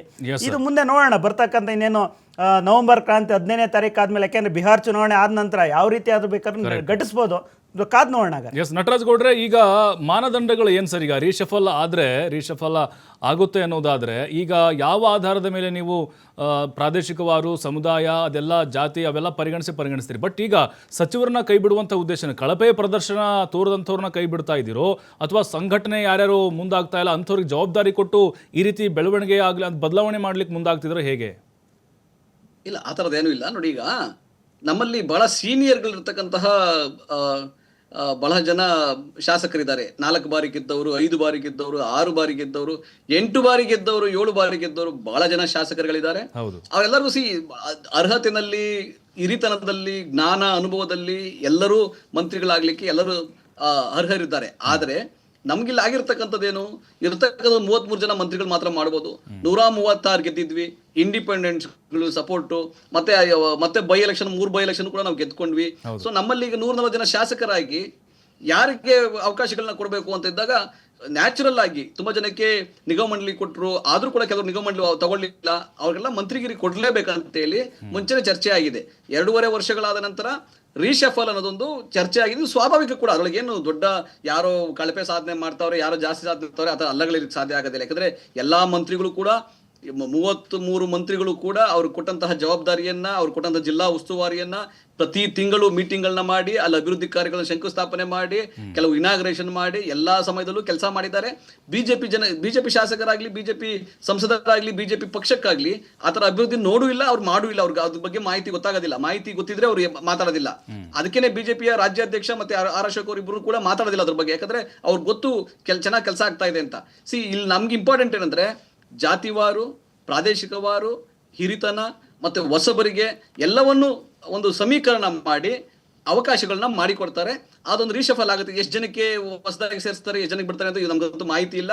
ಅದು ಮಾನ್ಯ ಮುಖ್ಯಮಂತ್ರಿಗಳು ಸಿದ್ದರಾಮಯ್ಯನವರು ಹೇಳ್ಬೇಕು, ಅಲ್ಲಿವರೆಗೂ ನಮಗೆ ಮಾಹಿತಿ ಇರೋದಿಲ್ಲ. ಬಟ್ ಅದು ಒಂದು ರೀಶಫಲ್ ಆಗುತ್ತೆ ಅಂತ ಒಂದು ಮಾಹಿತಿ ಇದೆ. ಬಟ್ ಇನ್ನೊಂದು ಸಿದ್ದರಾಮಯ್ಯನವರ ಬಣದಿಂದ ಎಷ್ಟು ಜನ ಆಗ್ತಾರೆ, ಡಿ.ಕೆ. ಶಿವಕುಮಾರ್ ಬಣದಿಂದ ಎಷ್ಟು ಜನಕ್ಕೆ ಅವಕಾಶ ಕೊಡ್ತೀರಿ, ಖರ್ಗೆ ಅವ್ರ ಬಣದಿಂದ ಎಷ್ಟು ಜನಕ್ಕೆ ಅವಕಾಶ ಸಿಗುತ್ತೆ ಸರ್? ಇಲ್ಲಿ ಯಾರ ಕೈ ಮೇಲಾಗುತ್ತೆ ಅನ್ನೋದು ನಮ್ಮ ಪ್ರಶ್ನೆ. ಈಗ ಒಂದು ಇಲ್ಲಿ ಮಾನ್ಯ ಸಿದ್ದರಾಮಯ್ಯನವರ ಬಣ, ಮಾನ್ಯ ಡಿ.ಕೆ. ಶಿವಕುಮಾರ್ ಬಣ ಅಂತ ಯಾವುದೂ ಇಲ್ಲ. 140 ಶಾಸಕರು ಕೂಡ ಕೆಪಿಸಿಸಿ ಅಧ್ಯಕ್ಷರು ಬಿಫಾರ್ಮ್ ಕೊಟ್ಟಿದ್ದಾರೆ. ಇಬ್ರು ಒಟ್ಟಾಗಿ ಮಾನ್ಯ ಸಿದ್ದರಾಮಯ್ಯನವರು, ಮಾನ್ಯ ಡಿ.ಕೆ. ಶಿವಕುಮಾರ್ ಒಟ್ಟಾಗಿ ಚುನಾವಣಾ ಪ್ರಚಾರಗಳನ್ನ ಮಾಡಿ ಸಂಘಟನೆ ಮಾಡಿ ಸರ್ಕಾರ ತಂದಿರ್ತಕ್ಕಂಥದ್ದು. ಇಲ್ಲಿ ಬಣಗಳ ಹಂಗ್ ಬರಕ್ ಸಾಧ್ಯನೇ ಇಲ್ಲ, ಅದರ ಬಣಗಳು ಇಲ್ಲ. ಇಲ್ಲಿ ಯಾರಿಗೇ ಮಂತ್ರಿಗಿರಿ ಕೊಟ್ಟರು ಕೂಡ ಮುಖ್ಯಮಂತ್ರಿಗಳದ್ದು ಪರಮಾಧಿಕಾರ ಇದೆ. ಆದಾಗ್ಯೂ ಕೂಡ ಅವ್ರೇನ್ ಮಾಡ್ತಾರೆ, ಎಲ್ಲರನ್ನೂ ಒಳಗೊಂಡಂತೆ ಚರ್ಚೆ ಮತ್ತು ಸಂವಾದ ಮಾಡಿ ಅವಕಾಶಗಳನ್ನ ಕೊಡ್ತಾರೆ ಅನ್ನೋ ಒಂದು ಭಾವನೆ ಇದೆ. ಅದು ಅವ್ರಿಗೆ ತೀರ್ಮಾನ ಮಾಡಿದ್ರೊಳಗೆ ಬಣಕ್ಕೆ ಯಾರದು ಮೇಲ್ಗೈ ಆ ಥರ ಎಲ್ಲ ಇಲ್ಲ. ಅದು ಒಂದು ಊಹಾಪೋಹ ಆಗುತ್ತೆ. ಆದ್ರೆ ಒಂದು ಬಿಜೆಪಿಲಿ ಆದ ತರ ನಮ್ಮಲ್ಲಿ ಆಗೋದಿಲ್ಲ. ಬಿಜೆಪಿನಲ್ಲಿ ಪ್ರಥಮ ಬಾರಿಗೆ 2008ರಿಂದ 2013ಗೆ 3 ಜನ ಮುಖ್ಯಮಂತ್ರಿ ಆದ್ರು, 2019ರಿಂದ 23ಕ್ಕೆ 2 ಜನ ಮುಖ್ಯಮಂತ್ರಿ ಆದ್ರು. 6 ತಿಂಗಳ ಕಾಲ ವಿರೋಧ ಪಕ್ಷದ ನಾಯಕರನ್ನ ಇಲ್ಲಿ ಆಯ್ಕೆ ಮಾಡಿರ್ಲಿಲ್ಲ. ನಿಷ್ಕ್ರಿಯ ಆದ್ರೂ ಕೂಡ ನಳಿನ್ ಕುಮಾರ್ ಕಟೀಲ್ ಅವ್ರನ್ನ ವರ್ಷಗಟ್ಟಲೆ ಅವ್ರನ್ನ ತೆಗಿಲಿಲ್ಲ. ಈಗಲೂ ಕೂಡ ರಾಜ್ಯಾಧ್ಯಕ್ಷ ಬದಲಾವಣೆ ಮಾಡ್ತಾರ ಅಥವಾ ಮುಂದುವರಿಸ್ತಾರ ಅಂತ ಹೇಳಲಿಕ್ಕೆ ವಿಜಯೇಂದ್ರ ಅವ್ರಿಗೆ ಅವ್ರು ಗ್ರೀನ್ ಸಿಗ್ನಲ್ ಕೊಟ್ಟಿಲ್ಲ. ವಿಜಯೇಂದ್ರ ಅವರು ಆಚೆಗೆ ಬಂದು ಕೆಲಸ ಮಾಡ್ಬೇಕಾ ಇಲ್ಲ ಮನೇಲೆ ಸೇರ್ಬೇಕಂತ ಅವರು ಕೂಡ ಗೊಂದಲದಲ್ಲಿದ್ದಾರೆ. ಸೊ ಬಿಜೆಪಿ ವಿರೋಧ ಪಕ್ಷವಾಗಿಯೂ ಕೂಡ ಅವಾಗ ಅಧಿಕಾರದಲ್ಲಿ ಇದ್ದಾಗಲೂ ಕೂಡ ನೋಡಿದ್ರೆ ಅವ್ರು ಕಳಪೆ ಪರ್ಫಾರ್ಮೆನ್ಸ್ ನೋಡಿದ್ರ, ವಿರೋಧ ಪಕ್ಷದಾಗಿದ್ದಾಗಲೂ ಕೂಡ ಕಾಂಗ್ರೆಸ್ ಪಕ್ಷ ಸರ್ಕಾರ ಏನ್ ಮಾಡ್ತಾ ಇದೆ ಅಂತ ನೋಡ್ಲಿಕ್ಕೂ ಅವ್ರಿಗೆ ಅವಕಾಶ ಆಗ್ತಾ ಇಲ್ಲ. ಅಂದ್ರೆ ಆ ತರ ದುರ್ಬಲ ಆಗಿದೆ ಬಿಜೆಪಿ ಪಕ್ಷ ರಾಜ್ಯದಲ್ಲಿ. ಹಾಗಾಗಿ ಅವ್ರಿಗೆ ಅಭಿವೃದ್ಧಿ ಗೊತ್ತಿಲ್ಲ. ಕರ್ನಾಟಕದಲ್ಲಿ ಇಡೀ ದೇಶದಲ್ಲಿ ನಂಬರ್ 1 ಇದೆ ತಲಾ ಆದಾಯದಲ್ಲಿ. ನಿಮಗೆ ಜ್ಞಾಪಕದಲ್ಲಿ ತಲಾ ಆದಾಯದಲ್ಲಿ ನಂಬರ್ 1 ಇದೆ. ಅಲ್ಲ ಗೌಡ್ರೆ, ನೀವ್ ಹೇಳೋ ಪ್ರಕಾರ ಹಂಗಾರೆ 5 ವರ್ಷ ಸಿದ್ದರಾಮಯ್ಯ ಮುಖ್ಯಮಂತ್ರಿ ಆಗಿರ್ತಾರೆ ಅಂತ ಹಾಗಾದ್ರೆ ನಮ್ಮ ಯೋಜನೆಗಳಿಂದ, ನಮ್ಮ ಸಾಧನೆಯಿಂದ, ನಮ್ಮ ಅಭಿವೃದ್ಧಿಯಿಂದ ಈ ರೀತಿ ಸಾಧ್ಯ ಆಗಿದೆ ಅಂತ. ಇಡೀ ದೇಶದಲ್ಲಿ ನಂಬರ್ 1 ಇದೆ. ನಾವು ಇನ್ವೆಸ್ಟ್ಮೆಂಟ್ ಅಲ್ಲಿ, ಜಾಬ್ ಕ್ರಿಯೇಷನ್ ಅಲ್ಲಿ ನಂಬರ್ 1 ಇದೆ. ಸೊ ಅದು ನಾವು ಹೆಮ್ಮೆಯಿಂದ ಹೇಳ್ಕೊಬಹುದು. ಕರ್ನಾಟಕ ಇಡೀ ದೇಶಕ್ಕೆ ಮಾದರಿಯಾಗಿದೆ. ಕರ್ನಾಟಕ ಗ್ಯಾರಂಟಿಗಳನ್ನ ಇಡೀ ದೇಶ, ಬಿಜೆಪಿ ಸರ್ಕಾರಗಳು ಎಲ್ಲಾ ಕಡೆ ಅದನ್ನು ನಕಲು ಮಾಡ್ತಾ ಇದ್ದಾವೆ. ಇವನ್ ಮೋದಿ ಅವರೇ ಇಲ್ಲಿ ನಮ್ಮ ಗ್ಯಾರಂಟಿ ಯೋಜನೆ ನೋಡ್ಕೊಂಡು ಮೋದಿ ಕಿ ಗ್ಯಾರಂಟಿ ಅಂತ ಕಾಪಿ ಮಾಡಿದ್ದಾರೆ. ಸೊ ಹಾಗಾಗಿ ನಮ್ಗೊಂದು ಹೆಮ್ಮೆ ಇದೆ. ತುಂಬಾ ಅದ್ಭುತವಾದ ಯೋಜನೆಗಳನ್ನ, ಇಡೀ ಪ್ರಪಂಚ ಮೆಚ್ಚೋ ಯೋಜನೆಗಳನ್ನ ಕರ್ನಾಟಕ ಸರ್ಕಾರ ಕೊಟ್ಟಿದೆ, ಮಾದರಿಯಾಗಿದೆ. ಆಮೇಲೆ ಬಿಜೆಪಿಯವರ ವ್ಯಂಗ್ಯಕ್ಕೆ, ಬಿಜೆಪಿಯವರ ಟೀಕೆಗಳಿಗೆ ನಾವು ತಲೆಗೆಡ್ಸ್ಕೊಳ್ಬೇಕಾದಿಲ್ಲ. ಯಾಕಂದ್ರೆ ಅದನ್ನ ಯಾರು ಕೇಳಿಸೋ ಜನನೇ ಕೇಳಿಸ್ಕೊಳ್ಳಲ್ಲ. ಕಾಂಗ್ರೆಸ್ ವಿರೋಧ ಪಕ್ಷವಾಗೂ ಇಲ್ಲ, ಅಧಿಕಾರವಾಗೂ ಇಲ್ಲ. ಆಮೇಲೆ ಇನ್ನು 15 ವರ್ಷಗಳ ಕಾಲ ಬಿಜೆಪಿ ರಾಜ್ಯದಲ್ಲಿ ಮತ್ತೆ ಬೆಳೆಯಲ್ಲ, ಅದು ಮತ್ತೆ ಅಧಿಕಾರಕ್ಕೆ ಬರಲ್ಲ. ಕಾಂಗ್ರೆಸ್ಸೇ ಅಧಿಕಾರ 2028ರಲ್ಲೂ ಕಾಂಗ್ರೆಸ್ ಇರುತ್ತೆ, 2033ರಲ್ಲೂ ಕಾಂಗ್ರೆಸ್ ಇರುತ್ತೆ. ಸೊ ಹಾಗಾಗಿ ನಮ್ಮಲ್ಲಿ ಆತ್ಮವಿಶ್ವಾಸ ಅಂತ ಅಂತ ಆತ್ಮವಿಶ್ವಾಸ. ಅದಕ್ಕೆ ಗೋವಿಂದರಾಜ್ ಅವರು ಅದಕ್ಕೆ ಉತ್ತರ ಕೊಡ್ತಾ ಇದ್ದಾರೆ ಸರ್. 160 ಮುಂದಿನ ಬಾರಿ 160 ಗೆಲ್ತೀವಿ ನಾವು. ಈ ಬಾರಿ 140 ಇದ್ದೀವಲ್ಲ, ಮುಂದಿನ ಬಾರಿ ಚುನಾವಣೆಯಲ್ಲಿ 160 ಗೆಲ್ತೀವಿ. ಕಾಂಗ್ರೆಸ್ಸೇ ಅಧಿಕಾರಕ್ಕೆ ಬರುತ್ತೆ. ಅವಾಗ ಯಾರು ಮುಖ್ಯಮಂತ್ರಿ ಆಗ್ತಾರೆ ಮತ್ತೆ ಇದ್ದೇ ಪೈಪೋಟಿ ಇದ್ದೇ ಇರ್ತದೆ, ಚಿಂತೆ ಇಲ್ಲ. ಗೌಡ್ರೆ ಅದಕ್ಕೆ ಉತ್ತರ ಕೊಡ್ತಾ ಇದ್ದಾರೆ ಬಿಜೆಪಿ ಹೋಗ್ತಾರ. ನೀವು ಸರ್ ಇನ್ನೂ 15 ವರ್ಷ ನೀವು ಹಂಗೆ ಕೂತ್ಕೋಬೇಕು, ಕಾಯ್ಬೇಕು. ನಿಮ್ಗೆ ಅವಕಾಶ ಸಿಗಲ್ಲ. ಜನ ತೀರ್ಪು ಕೊಡುವಂಥದ್ದು. ಈಗ ಆಲ್ರೆಡಿ 136 ಸೀಟ್ ಕೊಟ್ಟು ಈ ರಾಜ್ಯದ ಜನತೆ ಏನು ಅನುಭವಿಸ್ತವ್ರೆ ಅಂತ ಹೇಳ್ಬಿಟ್ಟು ಜನರ ಹತ್ರ ಹೋದರೆ ನಿಮಗೆ ಗೊತ್ತಾಗುತ್ತೆ. ಯಾಕೆಂದರೆ ನಾವು ಹೇಳೋದಕ್ಕಿಂತ ಹೆಚ್ಚಿನದಾಗಿ ಇವತ್ತು ಜನರು ಏನು ಮಾತಾಡ್ತಾ ಇದ್ದಾರೆ, ಈ ಸರ್ಕಾರದ ಬಗ್ಗೆ, ಯಾವ ಮಂತ್ರಿಗಳ ಬಗ್ಗೆ ಮಾತಾಡ್ತಾ ಇದ್ದಾರೆ, ಏನು ಸಮಸ್ಯೆ ಆಗ್ತಾ ಇದೆ, ಈ ಬಂದಂಥ ಆದಮೇಲೆ ಎಷ್ಟೆಲ್ಲ ಸಮಸ್ಯೆಗಳು ಉದ್ಭವ ಆಗಿದೆ ಈ ಸರ್ಕಾರದಿಂದ, ಯಾವುದೇ ಒಂದು ರೀತಿಯ ಒಂದು ಪರಿಹಾರಗಳು ಕೊಡ್ತಾ ಇಲ್ಲ ಸರ್. ಸುಮಾರು 2,000 ಹೆಚ್ಚಿನದಾಗಿರ್ತಕ್ಕಂಥ ರೈತರುಗಳು ಆತ್ಮಹತ್ಯೆ ಮಾಡ್ಕೊಂಡ್ರು. ಇಲ್ಲಿವರೆಗೂ ಹೋಗ್ಬಿಟ್ಟು ಒಂದು ಪರಿಹಾರವಾಗಿ ಆ ಸಾಂತ್ವನ ಹೇಳೋಂಥದ್ದಾಗಲಿ, ಒಂದು ಪರಿಹಾರ ಕೊಡೋ ಕೆಲಸ ಈ ಸರ್ಕಾರ ಮಾಡಿಲ್ಲ. ಯಾವ ನೈತಿಕತೆಯಿಂದ ಇಟ್ಕೊಂಡು ಇವತ್ತು 2028ಕ್ಕೆ ನಾವು ಮತ್ತೆ ಬರ್ತೀವಿ ಅಂತ ಹೇಳೋವಂಥ ಎಲ್ಲೋ ಒಂದು ಕಡೆ ಉಂಬುತನ ಇದೆಯಲ್ಲ, ನಮ್ಗೆ ಆಶ್ಚರ್ಯವಾಗ್ತಾ ಇದೆ ಸರ್. ಇವತ್ತೇ ಎಲೆಕ್ಷನ್ ನಡೀಲಿ ಸರ್, ಬರ್ತಕ್ಕಂಥ ಮುಂದಿನ ತಿಂಗಳ ಎಲೆಕ್ಷನ್ ನಡೀಲಿ. ಇವತ್ತು ರಾಜ್ಯದ ಜನತೆಗೆ ಯಾರವನ್ನು ಮತವನ್ನು ಕೊಟ್ಟು ಮತ್ತೆ ಅಧಿಕಾರಕ್ಕೆ ತರೋಂಥ ಕೆಲಸ ಮಾಡುತ್ತೆ ಅಂತ ಹೇಳ್ಬಿಟ್ಟು ಜನ ತೀರ್ಮಾನ ಮಾಡ್ತಾರೆ. ಆ ನಂಬಿಕೆಯಲ್ಲಿ ನಮ್ಗೆ ವಿಶ್ವಾಸ ಇದೆ. ಇವತ್ತು ಕಾಂಗ್ರೆಸ್ ಬರ್ತಕ್ಕಂಥ ಮುಂದಿನ ಚುನಾವಣೆಗಳಲ್ಲಿ ಧೂಳಿಪಟ ಆಗುತ್ತೆ. ಯಾಕೆಂದರೆ ಇವತ್ತು ಕಾಂಗ್ರೆಸ್ ಅಂದರೆ ಒಂದು ಭ್ರಷ್ಟ ಸರ್ಕಾರ, ಭ್ರಷ್ಟಾಚಾರ. ಏಕೆಂದರೆ ಅವರ ಮಾಜಿ ಸ್ಪೀಕರ್ ಅಂತ ರಮೇಶ್ ಕುಮಾರ್ ಅವರು ಹೇಳ್ತಾ ಇದ್ರು, ನಮ್ಮ ನಾಯಕರುಗಳು ನಮ್ಮ ಶಾಸಕರುಗಳೆಲ್ಲ ಮೂರು ತಲೆಮಾರುಗಳಷ್ಟು ಮಾಡ್ಕೊಂಡಿದ್ದಾರೆ ಅಂತ ಹೇಳ್ಬಿಟ್ಟು ಅವ್ರದ್ದೇ ರಮೇಶ್ ಕುಮಾರ್ ಅವರು ಎಲ್ಲ ಒಂದು ಕಾರ್ಯಕ್ರಮದಲ್ಲಿ ಹೇಳಿದ್ದು ಇದು ಖಂಡಿತವಾಗ್ಲೂ ಸತ್ಯ. ಯಾವುದೇ ರಾಜ್ಯದಲ್ಲಿ ಕಾಂಗ್ರೆಸ್ ಸರ್ಕಾರ ಅಧಿಕಾರಕ್ಕೆ ಬಂದರೆ ಲೂಟಿ ಸರ್ಕಾರ ಆಗ್ತಾ ಇದೆ ಬಿಟ್ಟರೆ ಅಭಿವೃದ್ಧಿ ಸರ್ಕಾರ ಆಗಿಲ್ಲ ಅಂತ ಹೇಳ್ಬಿಟ್ಟು ಇಡೀ ದೇಶದ ಯಾವುದೇ ರಾಜ್ಯಗಳದ ನೀವು ಆಡಳಿತ ಕಾಂಗ್ರೆಸ್ ಆಡಳಿತ ರಾಜ್ಯಕ್ಕೆ ಹೋದರೆ ಗೊತ್ತಾಗುತ್ತೆ. ಯಾಕೆಂದರೆ ಆಡಳಿತ ಮಾಡಿದಂಥ ರಾಜ್ಯದಲ್ಲಿ ಮತ್ತೆ ಅಧಿಕಾರ ಬಂದಿರೋ ಉದಾಹರಣೆನೇ ಸಿಗ್ತಾ ಇಲ್ಲ. ಯಾಕೆಂದ್ರೆ ಇವತ್ತು 20-21ಕ್ಕಿಂತ ಹೆಚ್ಚಿನದಾಗಿ ಇವತ್ತು ಭಾರತೀಯ ಜನತಾ ಪಾರ್ಟಿ ರಾಜ್ಯಗಳಲ್ಲಿ ಅಧಿಕಾರ ಮಾಡ್ತಾ ಇದೆ. ಇಂಥ ವಾತಾವರಣ ಇರಬೇಕಾದ್ರೆ ಕಾಂಗ್ರೆಸ್ ಇವತ್ತು ನಮ್ಮ ಕರ್ನಾಟಕ ಎಲ್ಲ ಒಂದು ಕಡೆ ಜನರು ಇವ್ರಿಗೆ ಎಲ್ಲ ಒಂದು ಕಡೆ ಉತ್ತಮ ಆಡಳಿತ ಕೊಡ್ಬೋದು ಅಂತ ಹೇಳ್ಬಿಟ್ಟು ಒಂದು ಅವಕಾಶ ಕೊಟ್ಟರು. ಇವತ್ತು ಮುಂದಿನ ಯಾವುದೇ ದಿನಗಳಲ್ಲಿ ಎಲೆಕ್ಷನ್ ನಡೆದ್ರೆ ಮತ್ತೆ ಭಾರತೀಯ ಜನತಾ ಪಾರ್ಟಿಗೆ 155ಕ್ಕಿಂತ ಹೆಚ್ಚಿನದಾಗಿ ಸೀಟ್ಗಳು ಬರೋದ್ರಲ್ಲಿ ಯಾವುದೇ ಒಂದು ಸಂದೇಹ ಇಲ್ಲ ಸರ್. ಆ ಒಂದು ವಿಶ್ವಾಸದಿಂದ ಮತ್ತೆ ನಾವು ಸಂಘಟನೆ ಕಡೆ ಪಕ್ಷದ ಒಂದು ಸಂಘಟನೆಯಾಗಿ ನಮ್ಮ ರಾಜ್ಯಾಧ್ಯಕ್ಷರು ಮತ್ತು ಎಲ್ಲ ನಾಯಕರುಗಳ ಜೊತೆಗೂಡಿ ಇವತ್ತು ಆಲ್ರೆಡಿ ಇಡೀ ರಾಜ್ಯದಲ್ಲಿ ಕೆಲಸಗಳು ಮಾಡ್ತಾ ಇದ್ದಾರೆ. ಖಂಡಿತವಾಗ್ಲೂ ಇವರು ಎಲ್ಲ ಒಂದು ಕಡೆ ಇವತ್ತು ಸಮರ್ಥನೆಗೋಸ್ಕರ ಇವತ್ತು ಈ ರೀತಿಯ ಒಂದು ಹೇಳಿಕೆಗಳನ್ನ ಕೊಡ್ಬೋದು ಬಿಟ್ಟರೆ ಅಲ್ಲಿ ಅಧಿಕೃತವಾಗಿ ಇರ್ತಕ್ಕಂಥ ವಿಚಾರನೆ ಬೇರೆ. ಇವತ್ತು ಕಾಂಗ್ರೆಸ್ನವ್ರು ಏನಂದ್ರೆ ಸುಳ್ಳೇಳಿ ಅಧಿಕಾರಕ್ಕೆ ಬಂದ್ರಲ್ಲ, ಇವತ್ತು ಆಡಳಿತನೂ ಕೂಡ ಸುಳ್ಳು ಹೇಳಿ ಮಾಡ್ತಾ ಇದ್ದಾರೆ. ಇವ್ರು ಹೇಳೋದೇನಂದ್ರೆ ಮುಂದೆ ಬರ್ತಕ್ಕಂಥ ಚುನಾವಣೆಯಲ್ಲಿ ಈಗಲೂ ಸುಳ್ಳು ಹೇಳ ಸ್ಟಾರ್ಟ್ ಮಾಡಿದ್ವಿ, ನಮ್ಮ ಮುಂದಕ್ಕೆ ನಾವೇ ಬರ್ತೀವಿ. ಯಾಕೆಂದ್ರೆ ಇವ್ರು ಏನು ಮಾಡಿರತಕ್ಕಂಥ ಅಭಿವೃದ್ಧಿ ಕೆಲಸಗಳು ಜನರಿಗೆಲ್ಲ ಹೋಗ್ಬಿಟ್ಟು ತಲುಪಿಬಿಟ್ಟು ಇವತ್ತು ಮತ್ತೆ ಅಧಿಕಾರಕ್ಕೆ ಇದೇ ಸರ್ಕಾರ ಕೊಡಬೇಕು ಅಂತ ಏನು ಚಿಂತನೆಯಲ್ಲಿ ಈ ರಾಜ್ಯ ಜನತೆ ಇಲ್ಲ. ಇದು ಕಾಂಗ್ರೆಸ್ನವ್ರು ಅರ್ಥ ಮಾಡ್ಕೊಬೇಕು. ಜನದ ಸಮಸ್ಯೆಗಳನ್ನ ಪರಿಹಾರ ಮಾಡಿ ಜನರಿಗೆ ಸ್ಪಂದಿಸ್ತಾರೆ. ಖಂಡಿತವಾಗ್ಲೂ ಮತ್ತೆ ಅವಕಾಶ ಕೊಟ್ಟೇ ಕೊಡ್ತಾರೆ. ಆದರೆ ಈ ಸರ್ಕಾರ ಮಾಡಿಲ್ಲ. ಖಂಡಿತವಾಗ್ಲೂ ಈ ಸರ್ಕಾರಕ್ಕೆ ಬರ್ತಕ್ಕಂಥ ಚುನಾವಣೆಯಲ್ಲಿ ಚಿಮಾರಿ ಆಗ್ತಾರೆ. ಖಂಡಿತವಾಗ್ಲೂ ಇವರು ಏನೋ 50 ಸೀಟ್ಗಿಂತ ಮೇಲೆ ಗೆಲ್ಲಕ್ಕೆ ಸಾಧ್ಯನೇ ಇಲ್ಲ ಅಂತ ಹೇಳೋದಕ್ಕೆ ಇಷ್ಟಪಡ್ತೀನಿ. ಅಸಮಾಧಾನ ಅಂದರೆ ಬಂಡಾಯ, ಈಗ ಅವಕಾಶ ವಂಚಿತರಿರ್ಬೋದು, 138 ಅವ್ರದ್ದು ಸಂಖ್ಯಾಬಲ ಇದೆ. ಈಗ ಯಾರೂ ಕೂಡ ಅಸಮಾಧಾನ ವ್ಯಕ್ತಪಡಿಸೋದಿಲ್ಲ ಅಂತ ಅನಿಸುತ್ತೆ. ಅಂದರೆ ಬಂಡಾಯ ಸರ್ಕಾರದ ವಿರುದ್ಧ ಮಾತಾಡೋದು ಇವೆಲ್ಲ ಮುಂದಿನ ದಿನಗಳು ಆಗಲ್ಲ ಅಂತ ಅನ್ಸುತ್ತೆ. ಖಂಡಿತ ಸರ್. ಇವತ್ತಿನ ಇರ್ತಕ್ಕಂಥ ವಾತಾವರಣ ನೋಡಿದ್ರೆ ಬಂಡಾಯನೂ ಆಗುತ್ತೆ, ಸ್ಫೋಟನೂ ಆಗುತ್ತೆ. ಅದು ಯಾವ ರೂಪದಲ್ಲಿ ಇರ್ತದೆ ಅಂತ ಹೇಳ್ಬಿಟ್ಟು ಬರ್ತಕ್ಕಂಥ ನವೆಂಬರ್ 15ನೇ ತಾರೀಕು ಆದಮೇಲೆ ಏನು ಬೇಕಾದ್ರೂ ಘಟಿಸುವಂಥ ಕೆಲಸ ನಾನು ಆಲ್ರೆಡಿ ಹೇಳಿದೆ ಅದನ್ನು. ಯಾಕೆಂದರೆ ಇವತ್ತು ಯಾವುದೇ ಶಾಸಕರುಗಳಿಗೆಲ್ಲ ಒಂದು ಕಡೆ ಸಮಾಧಾನನೇ ಇಲ್ಲ. ಯಾಕೆಂದರೆ ಎಲ್ಲ ಒಂದು ಕಡೆ ಒಂದು ಅನುದಾನ ತರಕ್ಕೆ ಹೋದರೆ ಇವತ್ತು ಅನುದಾನನೇ ಇಲ್ಲ, ಎಲ್ಲಿಂದ ತರಲಿನ ಪರಿಸ್ಥಿತಿ ನಿರ್ಮಾಣ ಆಗಿದೆ. ಈ ಒಂದು ವಿಚಾರದಲ್ಲಿ ಎಲ್ಲ ಶಾಸಕರುಗಳಿಗೆಲ್ಲ ಒಂದು ಕಡೆ ಗೊಂದಲನೂ ಇದೆ, ಬೇಜಾರು ಇರೋದ್ರಿಂದ ಬಹುಶಃ ಯಾವ ರೂಪದಲ್ಲಿ ಇದು ಸ್ಫೋಟ ಆಗುತ್ತೆ, ಯಾವ ರೂಪದಲ್ಲಿ ಇದಾಗುತ್ತೆ ಅನ್ನೋದನ್ನ ಬರ್ತಕ್ಕಂಥ ದಿನಗಳಲ್ಲಿ ಕಾದು ನೋಡಬೇಕು. ಬಿಟ್ಟರೆ ಒಂದಂತೂ ನಡೀತಾ ಇದೆ ಸರ್, ಒಂದು ಈ ಸಚಿವ ಸಂಪುಟ ಇರ್ಬೋದು, MLAಗಳಲ್ಲಿ ಎಲ್ಲೋ ಒಂದು ಕಡೆ ಅವ್ರಿಗೆ ಮುಂದೆ ಏನಪ್ಪ ಇದು ಅನ್ನೋ ರೀತಿಯಲ್ಲಿ ಎಲ್ಲೋ ಒಂದು ಕಡೆ ಅನಿಸಿದೆ. ಬಹುಶಃ ಅವ್ರು ಯಾವ ರೀತಿಯಾಗಿ ಅದನ್ನು ಸರಿಪಡಿಸ್ಕೊತಾರೋ ಇಲ್ಲ ಇದು ಮಾಡ್ಕೊಳ್ತಾರೋ ಅನ್ನೋದನ್ನ ಅವ್ರಿಗೆ ಬಿಟ್ಟಿದ್ದದು. ಅಂದರೆ ಏನೋ ಒಂದು ಘಟನೆ ನಡೀತದಲ್ಲ ಬರ್ತಕ್ಕಂಥದ್ದಿಂದಲ್ಲ ಸಾಧ್ಯ, ಅದು ಹೆಚ್ಚಿನದಾಗಿ ಇರ್ತಕ್ಕಂಥದ್ದೇ ಅದೇನೋ ನಡೆಯುತ್ತೆ ಅಂತ, ಅದನ್ನು ಯಾವ ರೂಪದಲ್ಲಿ ಇರುತ್ತೆ ಅಂತ ನಾವಂತೂ ಊಹೆ ಮಾಡೋಕ್ಕಾಗ್ತಾಯಿಲ್ಲ. ಅದು ಕಾಂಗ್ರೆಸ್ನ ವಕ್ತಾರ ಹೇಳ್ಬೋದು, ಇಲ್ಲ ಅವ್ರ ನಾಯಕರೇ ಹೇಳೋದ್ರಲ್ಲಿ ಅನ್ನೋದಕ್ಕೆ ನನಗೆ ಇಷ್ಟಪಡ್ತೀನಿ. ಓಕೆ, ನಟರಾಜ್ ಗೌಡ್ರೆ, ಈಗ ಮುಖ್ಯಮಂತ್ರಿ ಸಿದ್ದರಾಮಯ್ಯನವ್ರಿಗೆ ಸಂಪುಟ ಪುನಾರಚನೆಗೆ ಹೈಕಮಾಂಡ್ ಅವಕಾಶ ಮಾಡಿಕೊಟ್ಟಿದೆ ಆದರೆ, ಮುಕ್ತವಾಗಿ ಅವ್ರಿಗೆ ಅವಕಾಶವನ್ನು ಮಾಡಿಕೊಟ್ಟಿದೆ ಆದರೆ, ಸಿದ್ದರಾಮಯ್ಯನವರು 5 ವರ್ಷ ಸುಭದ್ರವಾಗಿರ್ತಾರೆ. ಇಲ್ಲದೇ ಇದ್ರೆ, ಅವ್ರಿಗೆ ಅವಕಾಶ ಕೊಡದೇ ಇದ್ರೆ, ಅವರು ಸ್ವತಂತ್ರಕ್ಕೆ ವಿವೇಚನೆಗೆ ಬಿಡದೇ ಇದ್ರೆ ಖಂಡಿತ ಭಾರಿ ಬದಲಾವಣೆ ಆಗೋ ಸಾಧ್ಯತೆಗಳಿದ್ದಾವೆ. ಇದು ನಿಮ್ಮ ಪಕ್ಷದ ರಾಜಣ್ಣ ಅವ್ರು ಹೇಳಿರೋದು. ಆಯ್ತು, ಒಂದೇ ಇದಕ್ಕಿಂತ ಮುಂಚೆ ನಮ್ಮ ಬಿಜೆಪಿ ವಕ್ತಾರರು ಭ್ರಷ್ಟಾಚಾರವಾಗಿ ಕಾಂಗ್ರೆಸ್ ಸರ್ಕಾರ ಭ್ರಷ್ಟಾಚಾರ ಮಾಡ್ತಾ ಇದೆ, ಅದಕ್ಕೆ ಭ್ರಷ್ಟಾಚಾರ ಒಂದೇ ಇರತಕ್ಕಂಥದ್ದು.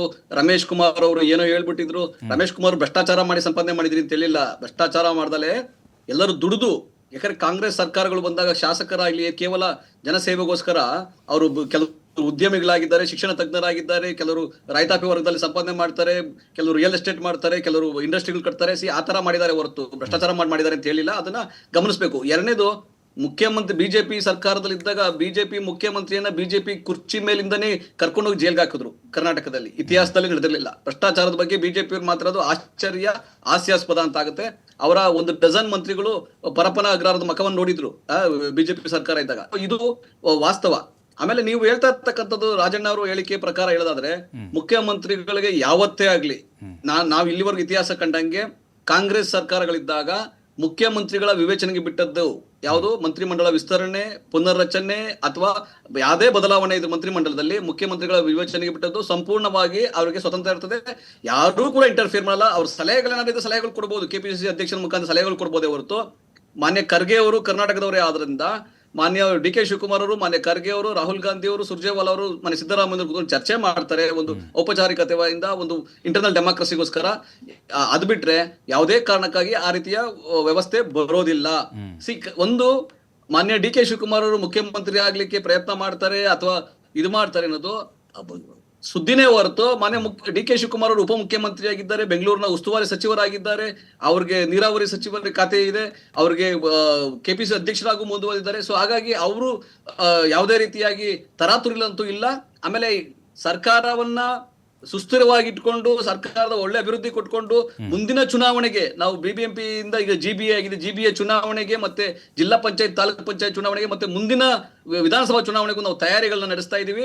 ಆದ್ರೆ ಆ ತಯಾರಿನಲ್ಲಿ ನಮ್ಗೆ ಎಷ್ಟು ಸಂತೋಷ ಆಗ್ತಾ ಇದೆ, ಜನಗಳಿಂದ ಯಾವ ರೀತಿ ಬೆಂಬಲ ಸಿಗ್ತಾ ಇದೆ, ನಮ್ಮ ಅಭಿವೃದ್ಧಿ ಯೋಜನೆಗಳು, ನಮ್ಮ ಗ್ಯಾರಂಟಿ ಯೋಜನೆಗಳು ಹೇಗೆ ಇಡೀ ಕರ್ನಾಟಕದ ಜನತೆಯನ್ನ ಒಳ್ಳೆ ಗುಣಮಟ್ಟದ ಜೀವನಕ್ಕೆ ತಗೊಂಡೋಗಿದೆ ಅನ್ನೋದು ನಮ್ಗೆ ಗೊತ್ತಿದೆ. ಬಿಜೆಪಿ ಗೊತ್ತಿಲ್ಲ ಅಂದ್ರೆ ಅದು ಮಾಹಿತಿ ಕೊಡೋಣಂತೆ. ಯಾಕಂದ್ರೆ ವಿಧಾನಮಂಡಲ ನಡೀತದೆ, ವಿಂಟರ್ ಸೆಷನ್ ನಡೀತದೆ, ಬೆಳಗಾವಿ ಸೆಷನ್ ನಡೀಬಹುದು. ಆ ಟೈಮಲ್ಲಿ ಅಂಕಿಅಂಶಗಳು ಸಂಪೂರ್ಣವಾಗಿ ಬಿಜೆಪಿ ಅವ್ರಿಗೆ ನಾವೇ ತಂದು ಕೊಡ್ತೀವಿ. ಅವ್ರು ಕೇಳಿಲ್ಲ ಅಂದ್ರು, ಯಾಕಂದ್ರೆ ವಿರೋಧ ಪಕ್ಷ ನಾಯಕರು ಕೇಳಲ್ಲ, ಬಿಜೆಪಿ ರಾಜ್ಯಾಧ್ಯಕ್ಷರು ಕೇಳಲ್ಲ, ನಾವೇ ಕೇಳ್ತೀವಿ. ಆದ್ರೆ ಎಲ್ಲಾರು ಗೊಂದಲ ಇದ್ರೆ ಬಿಜೆಪಿನಲ್ಲಿ ಗೊಂದಲ ಇದೆ. ಯಾಕಂದ್ರೆ ಬಿಜೆಪಿ ರಾಜ್ಯಾಧ್ಯಕ್ಷರನ್ನ, ಬಿಜೆಪಿ ವಿರೋಧ ಪಕ್ಷ ನಾಯಕರನ್ನ ಕಿತ್ತಾಕ್ಬಿಟ್ಟು ಬೇರೆ ಯಾರನ್ನೋ ಮಾಡ್ತಾರೆ ಅಂತ ಮಾಹಿತಿ ನಮ್ಗೆ ಬಂದಿದೆ. ಅದಕ್ಕಾಗಿ ಇಬ್ರು ಕೂಡ ನಿಷ್ಕ್ರಿಯ ಆಗಿದ್ದಾರೆ, ನಾಪತ್ತೆ ಆಗಿದ್ದಾರೆ ಅಂತ ಮಾಹಿತಿ ಬರ್ತಾ ಇದೆ. ಅದು ಅವರೇ ಹೇಳ್ಬೇಕು. ಆಮೇಲೆ ಅಭಿವೃದ್ಧಿ ವಿಷಯದಲ್ಲಿ ಕರ್ನಾಟಕದಲ್ಲಿ ಯಾವುದೇ ರೀತಿಯ ಕಾಂಪ್ರಮೈಸ್ ಕಾಂಗ್ರೆಸ್ ಹಿಂದೆನೂ ಮಾಡ್ಕೊಂಡಿಲ್ಲ, ಮುಂದೆನೂ ಮಾಡ್ಕೊಳ್ಳಲ್ಲ. ಯಾಕಂದ್ರೆ ಇಲ್ಲಿ ಯಡಿಯೂರಪ್ಪನವ್ರನ್ನ ಯಾವ ರೀತಿ ಕಣ್ಣೀರಾಕ್ಸಿ ಕಿತ್ತಾಕಿದ್ರು, ಎಳೆದಾಕಿದ್ರು, ಸೀಟಿಂದ ಎಳೆದಾಕಿದ್ರು. ಬೊಮ್ಮಾಯಿ ಅವ್ರನ್ನ ನೇಮಕ ಮಾಡಿ ನಾಗಪುರದಿಂದ ನೇರವಾಗಿ ಆಳ್ವಿಕೆ ಮಾಡ್ತಾ ಇದ್ರು. ಹಲಾಲ್ ಕಟ್ಟು, ಜಟ್ಕಾ ಕಟ್ಟು ಇಂಥವ್ ಮಾಡ್ಕೊಂಡು ಕೂತಿದ್ರೆ ಹೊರತು ಬಿಜೆಪಿ ಅವರು ಯಾವತ್ತೂ ಅಭಿವೃದ್ಧಿ ಮಾಡಿಲ್ಲ. ನಾವು ಮಾತಾಡ್ತಾ ಇರೋದೇನು ಅನ್ನಭಾಗ್ಯ, ಯುವ ನಿಧಿ, ಶಕ್ತಿ ಯೋಜನೆ, ಗೃಹ ಜ್ಯೋತಿ ಅಂತ ನಾವು ಮಾತಾಡ್ತಾ ಇದ್ದೀವಿ. ಕಳೆದ ಸರ್ಕಾರದಲ್ಲಿ ಒಂದೇ ಒಂದು ಪ್ರಶ್ನೆ, ಯುವ ನಿಧಿ ಎಲ್ಲಿದೆ? ನಿಧಿ ತೋರಿಸಿ. ಇದು ಬಿಟ್ರೆ ಬೇರೆ ಏನು ಅವರ ಚರ್ಚೆ ಯಾವತ್ತೂ ಆಗ್ಲಿಲ್ಲ. ಯಾಕಂದ್ರೆ ಬಿಜೆಪಿಯ ರಾಜ್ಯಾಧ್ಯಕ್ಷ ನಿಷ್ಕ್ರಿಯ ಆಗಿದ್ರು. ಮುಖ್ಯಮಂತ್ರಿ ಬೊಮ್ಮಾಯಿ ಅವರನ್ನ ಸುಮ್ಮನೆ ಕೈಗುಂಬೆ ಮಾಡ್ಕೊಂಡ್ಬಿಟ್ಟಿದ್ರು. ನಾಗಪುರದವರು ಕೈಗುಂಬೆ ಮಾಡ್ಕೊಂಡು ಇಷ್ಟ ಬಂದಂಗೆ ಆಟಾಡ್ಸ್ತಾ ಇದ್ರು, ಇಷ್ಟ ಬಂದಂಗೆ ಜನ ತಿರಸ್ಕಾರ ಮಾಡಿ ಕಳಿಸಿದ್ದಾರೆ. ಅಲ್ಲ, ಬಟ್ ನಟರಾಜ್ ಗೌಡ್ರೆ, ಈಗ ಸಿದ್ದರಾಮಯ್ಯನವರು ಮುಖ್ಯಮಂತ್ರಿಯಾಗಿ ಮುಂದುವರಿಲಿಕ್ಕೆ ಕೆ.ಸಿ. ವೇಣುಗೋಪಾಲ್ ಅವ್ರನ್ನ ಬಿಟ್ಟರೆ ಬೇರೆ ಯಾರಿಗೂ ಇಷ್ಟ ಇಲ್ಲ. ಸ್ವತಃ ಖರ್ಗೆ ಅವ್ರಿಗೂ ಕೂಡ ಅವರು 2.5 ವರ್ಷ ಮುಂದೆ ಮುಂದುವರಿಯೋದು ಸುತಾರಾಮ್ ಒಪ್ಪಿಗೆ ಇಲ್ಲ ಅನ್ನುವಂಥ ಇಂಟರ್ನಲ್ ಮಾಹಿತಿಗಳು ಸೋರಿಕೆ ಆಗ್ತಾ ಇದ್ದಾವೆ, ಕೆಲವು ಚರ್ಚೆಗಳಾಗ್ತಾ ಇದ್ದಾವೆ ಸೋಷಿಯಲ್ ಮೀಡಿಯಾದಲ್ಲಿ. ಅದು ಸುಳ್ಳು ಮಾಹಿತಿ ಮತ್ತೆ ತಪ್ಪು ಮಾಹಿತಿ. ಆತರ ಯಾವುದೂ ಇಲ್ಲ. 140 ಕಾಂಗ್ರೆಸ್ ಶಾಸಕರು ಮಾನ್ಯ ಡಿ.ಕೆ. ಶಿವಕುಮಾರ್ ಆದಿಯಾಗಿ ಮಾನ್ಯ ಸಿದ್ದರಾಮಯ್ಯನವರು ನಮ್ಮ ಶಾಸಕ ಪಕ್ಷದ ನಾಯಕ ಅಂತ ಆಯ್ಕೆ ಮಾಡಿದ್ದಾರೆ. ಮಾನ್ಯ ಡಿ.ಕೆ. ಶಿವಕುಮಾರ್ ಅವರ ಬೆಂಬಲನೂ ಕೂಡ 140 ಶಾಸಕರಲ್ಲಿದೆ. ಅವ್ರನ್ನೇ ಶಾಸಕ ಪಕ್ಷದ ನಾಯಕ ಅಂತ ಆಯ್ಕೆ ಮಾಡಿದ್ದಾರೆ. ಅವ್ರನ್ನೇ ಮುಖ್ಯಮಂತ್ರಿ ಅಂತ ಹೈಕಮಾಂಡ್ ಅನುಮೋದನೆ ಮಾಡಿದೆ. ಹಾಗಾಗಿ ಯಾವುದೇ ರೀತಿಯ ಬದಲಾವಣೆ, ಊಹಾಪೋಹ ಇವತ್ತಿನ ಪಾಲಿಗೆ ಏನೇ ಚರ್ಚೆ ಆದರೂ ಇಲ್ಲಿ ಯಾರಿಗೂ ಯಾವ ಮಾಹಿತಿ ಇರಲ್ಲ. ಅದನ್ನ ಹೈಕಮಾಂಡ್, ರಾಹುಲ್ ಗಾಂಧಿ ಅವರು, ಮಾನ್ಯ ಖರ್ಗೆ ಅವರು, ಮಾನ್ಯ ಡಿ.ಕೆ. ಶಿವಕುಮಾರ್, ಮಾನ್ಯ ಸಿದ್ದರಾಮಯ್ಯ ಅವರು ಕುಳಿತು ಚರ್ಚೆ ಮಾಡ್ತಾರೆ ಹೊರತು ಸುಮ್ಮನೆ ಈ ತರ ಊಹಾಪೋಹದಲ್ಲಿ ಕತೆ ಇಲ್ಲಿವರೆಗೂ ನಡೀತಾ ಇದೆ. 2.5 ವರ್ಷಗಳಿಂದ ಇದೇ ಊಹಾಪೋಹ ನಡೆದಿದೆ, ಇಲ್ಲಿವರೆಗೂ ನಡೆದಿದೆ, ಮುಂದೆನೂ ಇದೇ ಊಹಾಪೋಹ. ಆದ್ರೆ ಸತ್ಯವಾಗಿ ಸಿದ್ದರಾಮಯ್ಯನವರು ಅಥವಾ ಮಾನ್ಯ ಖರ್ಗೆ ಅವರು ಅದನ್ನ ತೀರ್ಮಾನ ಮಾಡ್ತಾರೆ, ಚರ್ಚೆ ಮಾಡ್ತಾರೆ ಹೊರತು. ನೋಡ್ರಿ, 140 ಶಾಸಕರ ಬೆಂಬಲ ಮಾನ್ಯ ಸಿದ್ದರಾಮಯ್ಯನವರಿಗಿದೆ, ಮಾನ್ಯ ಡಿ.ಕೆ. ಶಿವಕುಮಾರ್ ಅವರಿಗಿದೆ. ಡಿ.ಕೆ. ಶಿವಕುಮಾರ್ ಉಪಮುಖ್ಯಮಂತ್ರಿಯಾಗಿ ಕೆಪಿಸಿಸಿ ಅಧ್ಯಕ್ಷರಾಗಿ ಮುಂದುವರೆದಿದ್ದಾರೆ. ಸೊ ಅದೇ ದೊಡ್ಡದಾದ ಒಂದು ಅವಕಾಶ, ಅದನ್ನೇ ಸಂಘಟನೆಯನ್ನು ಮುಂದುವರಿಸ್ತಾ ಇದ್ದಾರೆ. ಮನೆ ಸಿದ್ದರಾಮಯ್ಯನವರಿಗೂ ಕೂಡ ಡಿ.ಕೆ. ಶಿವಕುಮಾರ್ ಅವರ ಬೆಂಬಲ ಇದೆ. ಸುಮ್ಮನೆ ಈ ಒಡಕಿದೆ ಅಥವಾ ಭಿನ್ನತೆ ಇದೆ ಅಥವಾ ಬದಲಾವಣೆ ಆಗುತ್ತೆ, ಅವ್ರನ್ನ ಇವ್ರು ಎಳಿತಾರೆ, ಇವ್ರನ್ನ ಅವ್ರು ಎಳಿತಾರೆ ಅಂತ ಹೇಳ್ತಾ ಇರ್ತಕ್ಕಂಥದ್ದು ಸುಮ್ಮನೆ ಊಹಾಪೋಹ, ಕಟ್ಟು ಕತೆ ಅಷ್ಟೇ ಬಿಟ್ರೆ ಯಾವ ಕಥೆಯೂ ಸತ್ಯ ಇಲ್ಲ ಅದರೊಳಗೆ. ಓಕೆ ಗೋವಿಂದರಾವ್ ಸರ್, ಈಗ ಕೆಲವೊಬ್ಬರು ಸಚಿವರು ಹೇಳ್ತಾ ಇದ್ರು, ಸಿದ್ದರಾಮಯ್ಯನವರು ಮುಖ್ಯಮಂತ್ರಿಯಾಗಿ ಉಳಿಲಿಕ್ಕೆ ನಾವು ಯಾವ ತ್ಯಾಗಕ್ಕೂ ಬೇಕಾದರೂ ಸಿದ್ಧ, ಸಚಿವಗಿರಿಗೆ ನಾವು ರಾಜೀನಾಮೆ ಕೊಡ್ತೀವಿ. ಇದರ ಅರ್ಥ ನಿಮ್ಗೆ ಏನು ಅನಿಸುತ್ತೆ? ಅಂದರೆ ಮುಖ್ಯಮಂತ್ರಿಯವ್ರನ್ನ ಕುರ್ಚಿಯಲ್ಲಿ ಉಳಿಸೋದಕ್ಕೋಸ್ಕರ ಇವರು ರಾಜೀನಾಮೆ ಕೊಡ್ತಾ ಇದ್ದಾರೆ ಅಂತ ಅನಿಸ್ತಾ ಇದೆಯಾ? ಖಂಡಿತವಾಗ್ಲೂ ಸರ್. ಏಕೆಂದರೆ ಇಲ್ಲಿ ಇರ್ತಕ್ಕಂಥ ಸಿದ್ದರಾಮಯ್ಯನವ್ರದ್ದು ಒಂದು ಏನು ತಂಡ ಇದೆಯಲ್ಲ, ಅವ್ರ ಸುತ್ತಮುತ್ತ ಇರ್ತಕ್ಕಂಥದ್ದು ಭಾಳ ಬಲಿಷ್ಠವಾಗಿ ಇರೋದ್ರಿಂದ, ಯಾಕೆಂದರೆ ಎಂ ಬಿ ಪಾಟೀಲ್ ಇರ್ಬೋದು, ಜಾರಕಿಹೊಳಿ ಇರ್ಬೋದು, ಯಾಕೆಂದರೆ ಸಾಕಷ್ಟು ವರ್ಷಗಳಿಂದ ರಾಜಕೀಯದಲ್ಲಿ ಏನೆಲ್ಲ ನಡೆದ್ರೆ ಏನೆಲ್ಲ ಮಾಡಬೇಕು ಅನ್ನೋದು ಭಾಳ ಪರಿಣಿತಿ ಹೊಂದಿರತಕ್ಕಂಥವ್ರು. ಅದಕ್ಕೇನು ರಾಜಣ್ಣ ಈ ಒಂದು ಇದರಿಂದ ಡಿ ಕೆ ಶಿವಕುಮಾರ್ಗೂ ಅನಿಸ್ತಾ ಇದೆ. ಯಾಕೆಂದರೆ ಅವ್ರಿಗೂ ಎಲ್ಲ ಒಂದು ಕಡೆ ಭಯ ಇದೆ, ಇವ್ರದ್ದೆಲ್ಲ ಇಷ್ಟೊಂದು ದೊಡ್ಡ ಗುಂಪಿದೆ, ನಮಗೆಲ್ಲ ಅಧಿಕಾರ ಹಸ್ತಾಂತರ ಬಂದಾಗ ಯಾವ ರೀತಿಯಾದ ಘಟನೆಗಳು ಎಲ್ಲ ಒಂದು ಕಡೆ ನಡೀಬೋದು ಅಂತ ಹೇಳ್ಬಿಟ್ಟು ಡಿ ಕೆ ಶಿವಕುಮಾರ್ಗೂ ಅನಿಸಿದೆ. ಆ ಒಂದು ಉದ್ದೇಶದಿಂದಲೇ ಸರ್ ಇವತ್ತು ಏನು KPCC ಅಧ್ಯಕ್ಷರಾಗಿ ಕೆಲಸ ಮಾಡ್ತಾಯಿದ್ರು, ಉಪಮುಖ್ಯಮಂತ್ರಿ ಆದರೂ ಮತ್ತು ಜಲಸಂಪನ್ಮೂಲ ಸಚಿವರಾದರೂ ಕೂಡ ಅದಕ್ಕೆ ರಾಜೀನಾಮೆ ಕೊಡೋ ಕೆಲಸ ಮಾಡಲಿಲ್ಲ. ಯಾಕೆಂದರೆ ಎಲ್ಲೋ ಒಂದು ಕಡೆ ಕಂಟ್ರೋಲ್ ತಪ್ಪಿಬಿಟ್ರೆ, ಸೊ ಒಂದು ಪಕ್ಷದ ಒಂದು ಸಂಘಟನೆ ವಿಚಾರವಾಗಿರ್ತಕ್ಕಂಥ ಕಾರ್ಯಕರ್ತರು ನಾಯಕರುಗಳು ಕಂಟ್ರೋಲ್ ತಪ್ಪಿಬಿಟ್ರೆ ನನ್ನ ಕುರ್ಚಿಗೆಲ್ಲ ಒಂದು ಕಡೆ ಕಂಟಕ ಆಗ್ಬೋದು ಅಂತ ಹೇಳ್ಬಿಟ್ಟು ಇಲ್ಲಿವರೆಗೂ 2.5 ವರ್ಷದಿಂದ, ಯಾಕೆಂದರೆ ಯಾವುದೇ ಒಂದು ಪಕ್ಷದಲ್ಲಿ ಒಬ್ಬ ಅಧ್ಯಕ್ಷ ಆದ ನಂತರ ಉಪಮುಖ್ಯಮಂತ್ರಿ ಆದರೆ ಸಹಜವಾಗಿ ರಿಸೈನ್ ಮಾಡಿ ಅವಕಾಶನ ಬೇರೆಯವ್ರಿಗೆ ಕೊಡೋಂಥ ನೋಡಿದ್ವಿ. ಆದರೆ ಕಳೆದ 2.5 ವರ್ಷದಿಂದ ಅದನ್ನು ಎರಡನ್ನೂ ಕೂಡ ಮ್ಯಾನೇಜ್ ಮಾಡ್ಕೊಂಡು ಬಂದಿರೋದು ಅದೇ ಉದ್ದೇಶವಾಗಿ ನಮಗೆ ಕಾಣ್ತಾ ಇದೆ. ಏಕೆಂದರೆ ಇಲ್ಲ ಅಂದರೆ ಭವಿಷ್ಯ ಅವ್ರಿಗೆ ಮುಖ್ಯಮಂತ್ರಿ ಆಗೋ ಯೋಚನೆ ಇಲ್ಲ ಅಂದಿದ್ರೆ ಅವತ್ತೇ ರಾಜೀನಾಮೆ ಕೊಟ್ಟು ಉಪಮುಖ್ಯಮಂತ್ರಿಯಾಗಿ ಕೆಲಸ ಮಾಡೋಂಥ ಕೆಲಸ ಮಾಡ್ತಾಯಿದ್ರು. ಇವತ್ತು ಬೆಂಗಳೂರಿಗೆ ಎಲ್ಲ ಒಂದು ಕಡೆ ಒಂದು ಉಸ್ತುವಾರಿ ಸಚಿವರಾದರು, ಇವರು ಜಲಸಂಪನ್ಮೂಲ ಇಲಾಖೆಯಲ್ಲಿ ಇವತ್ತು ನನಗನ್ನಿಸದೆ ಯಾವುದೇ ಒಂದು ಊರಿಗೆ ಹೋಗ್ಬಿಟ್ಟು ಜಲಸಂಪನ್ಮೂಲ ಇಲಾಖೆಯಿಂದ ಏನೆಲ್ಲ ಕಾಮಗಾರಿ ಮಾಡ್ಬೋದು, ನೀರಾವರಿ ಯೋಜನೆಗಳು ಮಾಡ್ಬೋದು ಅಂತ ಹೇಳ್ಬಿಟ್ಟು ಡಿ ಕೆ ಶಿವಕುಮಾರ್ ಅವರು ಇಲ್ಲಿವರೆಗೂ ಏನು ಕೆಲಸ ಮಾಡಲಿಲ್ಲ. ಎಲ್ಲೋ ಒಂದು ಕಡೆ ನಾನು ಮುಖ್ಯಮಂತ್ರಿ ಆಗಬೇಕು ಅಂತ ಹೇಳ್ಬಿಟ್ಟು ಅದಕ್ಕಾಗಿ ಇವರು ಪ್ರಯತ್ನ ಮಾಡ್ಕೊಂಡು ಏನೆಲ್ಲ ಒಂದು ಸರ್ಕಸ್ ಮಾಡ್ಕೊಂಡು ಇವತ್ತು ಬಂದಿದ್ದಾರೆ ಅಂದರೆ ಕೊನೆ ಘಟ್ಟದಲ್ಲಿ ಇವತ್ತು ಕಾಣ್ತಾ ಇದೆ. ಇವತ್ತು ಸರ್ಕಾರ ಸಿದ್ದರಾಮಯ್ಯನವ್ರಿಗೆ ಎಲ್ಲ ಒಂದು ಕಡೆ ಪುನರ್ರಚನೆ ಅಂತಂದರೆ ಅವರ ನೇತೃತ್ವದಲ್ಲಿ ನಡೆದರೆ ಖಂಡಿತವಾಗ್ಲೂ 5 ವರ್ಷ ಮುಖ್ಯಮಂತ್ರಿ ಸಿದ್ದರಾಮಯ್ಯನಾಗಿ ಕಂಟಿನ್ಯೂ ಆಗ್ತಾರೆ. ಆದರೆ ಆ ರೀತಿಯಾದ ವಾತಾವರಣ ಇಲ್ಲಿ ಕಾಣ್ತಾ ಇಲ್ಲ. ಹೊಸ ಸಂಪುಟನೇ ನಿರ್ಮಾಣ ಆಗೋ ಸಾಧ್ಯತೆ ಎಲ್ಲ ಸೂಚನೆಗಳು ನಮಗೆ ಕಳೆದ 2 ದಿನದಿಂದ ನಾವು ನೋಡ್ತಾ ಇದ್ರೆ ಖಂಡಿತವಾಗ್ಲೂ ಅದಾಗುತ್ತೆ. ನಟರಾಜ್ ಗೌಡ್ರು ಇವತ್ತು ಏನೇ ಸಮರ್ಥನೆ ಮಾಡ್ಕೊಬೋದು, ಮುಂದೆ ಬರ್ತಕ್ಕಂಥ 15ನೇ ತಾರೀಕಲ್ಲಿ ಮುಖ್ಯಮಂತ್ರಿಗಳು ಡೆಲ್ಲಿಗೆ ಹೋಗ್ತಾರಲ್ಲ, ಅವತ್ತು ವಾಪಸ್ ಬರಬೇಕಾದ್ರೆ ಏನಾಗುತ್ತೆ ಅನ್ನೋದನ್ನ ಈಗಲೇ ಊಹೆ ಮಾಡ್ಕೊಂಡ್ರೆ ಭಾಳ ಒಳ್ಳೆಯದು. ಯಾಕೆಂದರೆ ಮುಂದಿನ ದಿನದಲ್ಲಿ ಯಾವುದೇ ಸಚಿವರು ಅದು ಹೈಕಮಾಂಡ್ ಮೀರಿದ್ದು ಎಲ್ಲೋ ಒಂದು ಘಟನೆ ನಡೀತದೆ ಅಂತ ಹೇಳ್ಬಿಟ್ಟು ಇನ್ನೊಂದು ಕಡೆ ನಮ್ಮ ಮೂಲಗಳು ಬರ್ತಾ ಇದೆ. ಕಾದ್ ನೋಡೋಣ ಯಾವುದಕ್ಕೂ 15ನೇ ತಾರೀಕು ಆದಮೇಲೆ ಏನಾಗುತ್ತೆ ನಿಜ. ಬಟ್ ಇನ್ನೊಂದು ತಾವು ಅಂದರೆ BJPಯ ಕೆಲ ನಾಯಕರು ಈಗ ರಾಜಣ್ಣ ವಜಾ ಆಗಿದ್ದಾರೆ, ರಾಜಣ್ಣ ಅವ್ರ ಪುತ್ರ, ಅದರ ಜೊತೆಗೆ ಅಜಯ್ ಸಿಂಗು, ಆಮೇಲೆ ಸೌದಿ, ಯಾರ್ಯಾರೆಲ್ಲ ಅವಕಾಶ ವಂಚಿತರಾಗಿದ್ದಾರೋ ಅಥವಾ ಪಕ್ಷದ ವಿರುದ್ಧ ಅಸಮಾಧಾನಗೊಂಡಿದ್ದಾರೋ ಅಂಥವ್ರಿಗೆ ನೀವು ಗಾಳ ಹಾಕ್ತಿದ್ದೀರಿ, ಅಂದರೆ ಪ್ರಯತ್ನ ಪಡ್ತಾ ಇದ್ದೀರಿ, ಸೆಳೆಯುವಂಥ ಪ್ರಯತ್ನಗಳಾಗ್ತಿದೆ ಅಂತ ಮಾತುಕತೆ ಆಲ್ರೆಡಿ ಒಂದು ಹಂತಕ್ಕೆ ಬಂದಿದೆ. ಸರ್ ನೋಡಿ, ನಾವು ಯಾರನ್ನೂ ಹೋಗ್ಬಿಟ್ಟು ಸೆಳೆಯುವಂಥ ಕೆಲಸ ನಾವು ಮಾಡಲ್ಲ. ಇವತ್ತು ಕಾಂಗ್ರೆಸ್ ಪಕ್ಷ ಎಲ್ಲ ಒಂದು ಕಡೆ ಅಪ್ಕೊಳಕ್ಕೆ ಹೋಗಿ ಇವತ್ತು ಬೇಜಾರಾಗಿ ನಾವು ಕಾಂಗ್ರೆಸ್ ಪಕ್ಷನೇ ಸರಿ ಇಲ್ಲ ಅಂತ ಹೇಳ್ಬಿಟ್ಟು ಖಂಡಿತವಾಗ್ಲೂ ನಮ್ಮ ಕಡೆನ ಬಂದರೆ ಅವತ್ತು ನಮ್ಮ ವರಿಷ್ಠರು ಮತ್ತು ನಮ್ಮ ನಾಯಕರುಗಳು ತೀರ್ಮಾನ ಮಾಡೋವಂಥ ಕೆಲಸ ಮಾಡ್ತಾರೆ. ಆದರೆ ಇರ್ತಕ್ಕಂಥ ವಾಸ್ತವಾಂಶದಲ್ಲಿ ಖಂಡಿತವಾಗಲೂ ಈ ಸರ್ಕಾರ ಡಿಸೆಂಬರ್ನಲ್ಲಿ ರಾಜಣ್ಣವ್ರು ಹೇಳ್ದಂಗೆ ಏನೋ ಒಂದು ರೂಪ ತಾಳೋದ್ರಲ್ಲಿ ಯಾವುದೇ ಒಂದು ಸಂದೇಹ ಇಲ್ಲ ಅಂತ ನಮಗಂತೂ ಅನ್ನಿಸ್ತಾ ಇದೆ. ಯಾಕೆಂದರೆ ಇವತ್ತು ವಾತಾವರಣನೇ ಭಾಳ ಬಿಗಿ ಆಗ್ತಾ ಇದೆ ಸರ್. ಯಾಕೆಂದರೆ ಸಿದ್ದರಾಮಯ್ಯನವರು ನೆನ್ನೆ ಹೇಳಿಕೆಗಳು ಇವತ್ತಿನ ಹೇಳಿಕೆಗಳು ಗಮನಿಸ್ತಾ ಇದ್ದರೆ ಅವರು ಏನು ನಡೆದೇ ಇಲ್ಲ ಅನ್ನೋದಕ್ಕೆ, ಇಲ್ಲ ನಾವು ವಿಸ್ತರಣೆ ನಾನೇ ಮಾಡ್ತೀನಿ ಅಂತ ಅವರು ಕೆಲವೊಂದು ಸರಿ ನಾನೇ 5 ವರ್ಷ CM ಅಂತ ಗಟ್ಟಿಯಾಗಿ ಹೇಳ್ತಾಯಿದ್ರು. ಸೊ ಯಾಕೆ ಹೇಳ್ತಾರೆ ಅಂದರೆ ಆ ವಿಚಾರವಾಗಿ ಎಲ್ಲ ಒಂದು ಕಡೆ 2 ವರ್ಷ ಆಗಿರ್ತಕ್ಕಂಥ ಅಗ್ರಿಮೆಂಟ್ ಬಂದ ಸಂದರ್ಭದಲ್ಲಿ ಬಿಟ್ಕೊಡೋಂಥ ಸಂದರ್ಭದಲ್ಲಿ ನಾನೇ 5 ವರ್ಷ CM ಅಂದರೆ ಮತ್ತೆ ಆ ವಿಚಾರ ಚರ್ಚೆಗೆ ಬರಬಾರ್ದು ಅನ್ನೋ ಒಂದೇ ಒಂದು ಕಾರಣಕ್ಕೋಸ್ಕರ ಅವರು ಬದಲಿಂದ ಹೇಳ್ಕೊಂಬಂದರು. ಆದರೆ ಇವತ್ತು ಚರ್ಚೆಗೆ ಬಂದಿದೆ.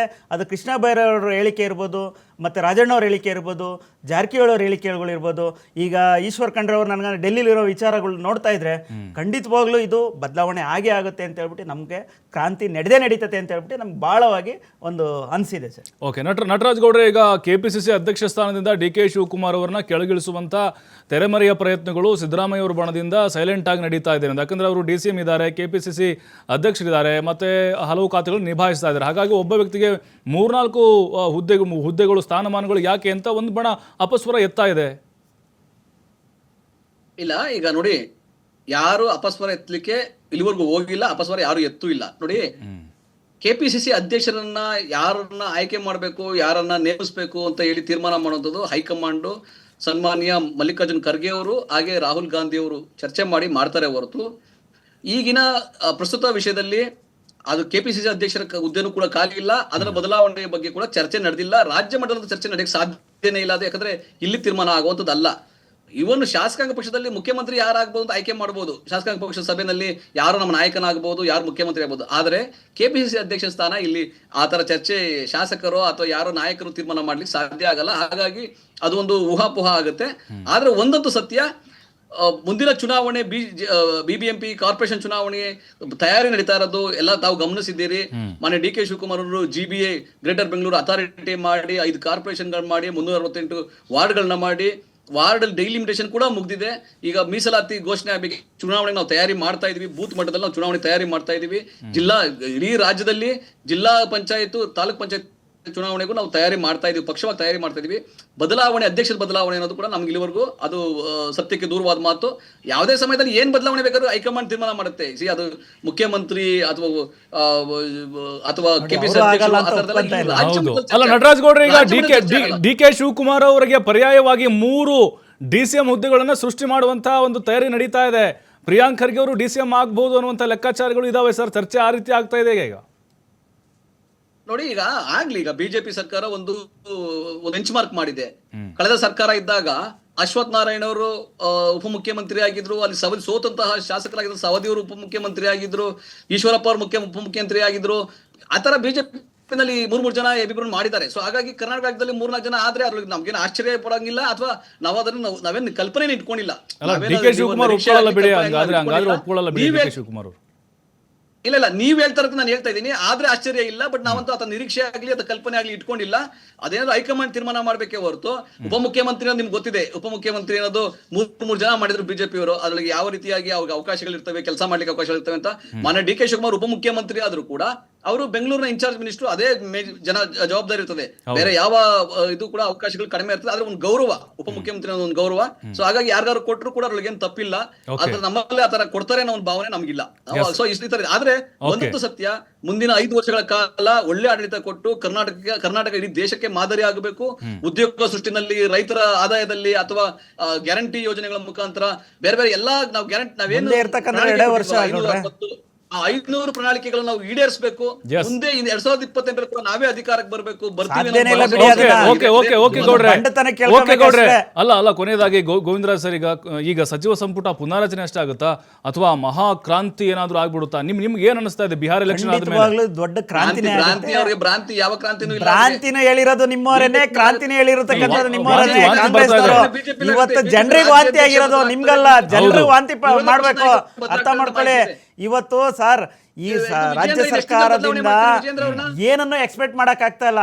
ಇವರು ಇವತ್ತು ಎಲ್ಲೋ ಕಡೆ ಅಭಿವೃದ್ಧಿ ವಿಚಾರನ ಯಾಮಾರ್ಸಕ್ಕೋಸ್ಕರ ಈ ರೀತಿಯ ಒಂದು ಗೊಂದಲಗಳನ್ನ ಮಾಡ್ತಾ ಇದ್ದಾರೆ. ಬದಲಾವಣೆ ಮಾಡ್ಕೊಂಡಂಗಿರೋ ಅವ್ರ ಪಾಡ್ಗೆ ಅವ್ರು ಮಾಡ್ಕೊಳ್ಳಿ ಸರ್, ನಮ್ಗೇನಾಗಬೇಕಾಗಿದೆ?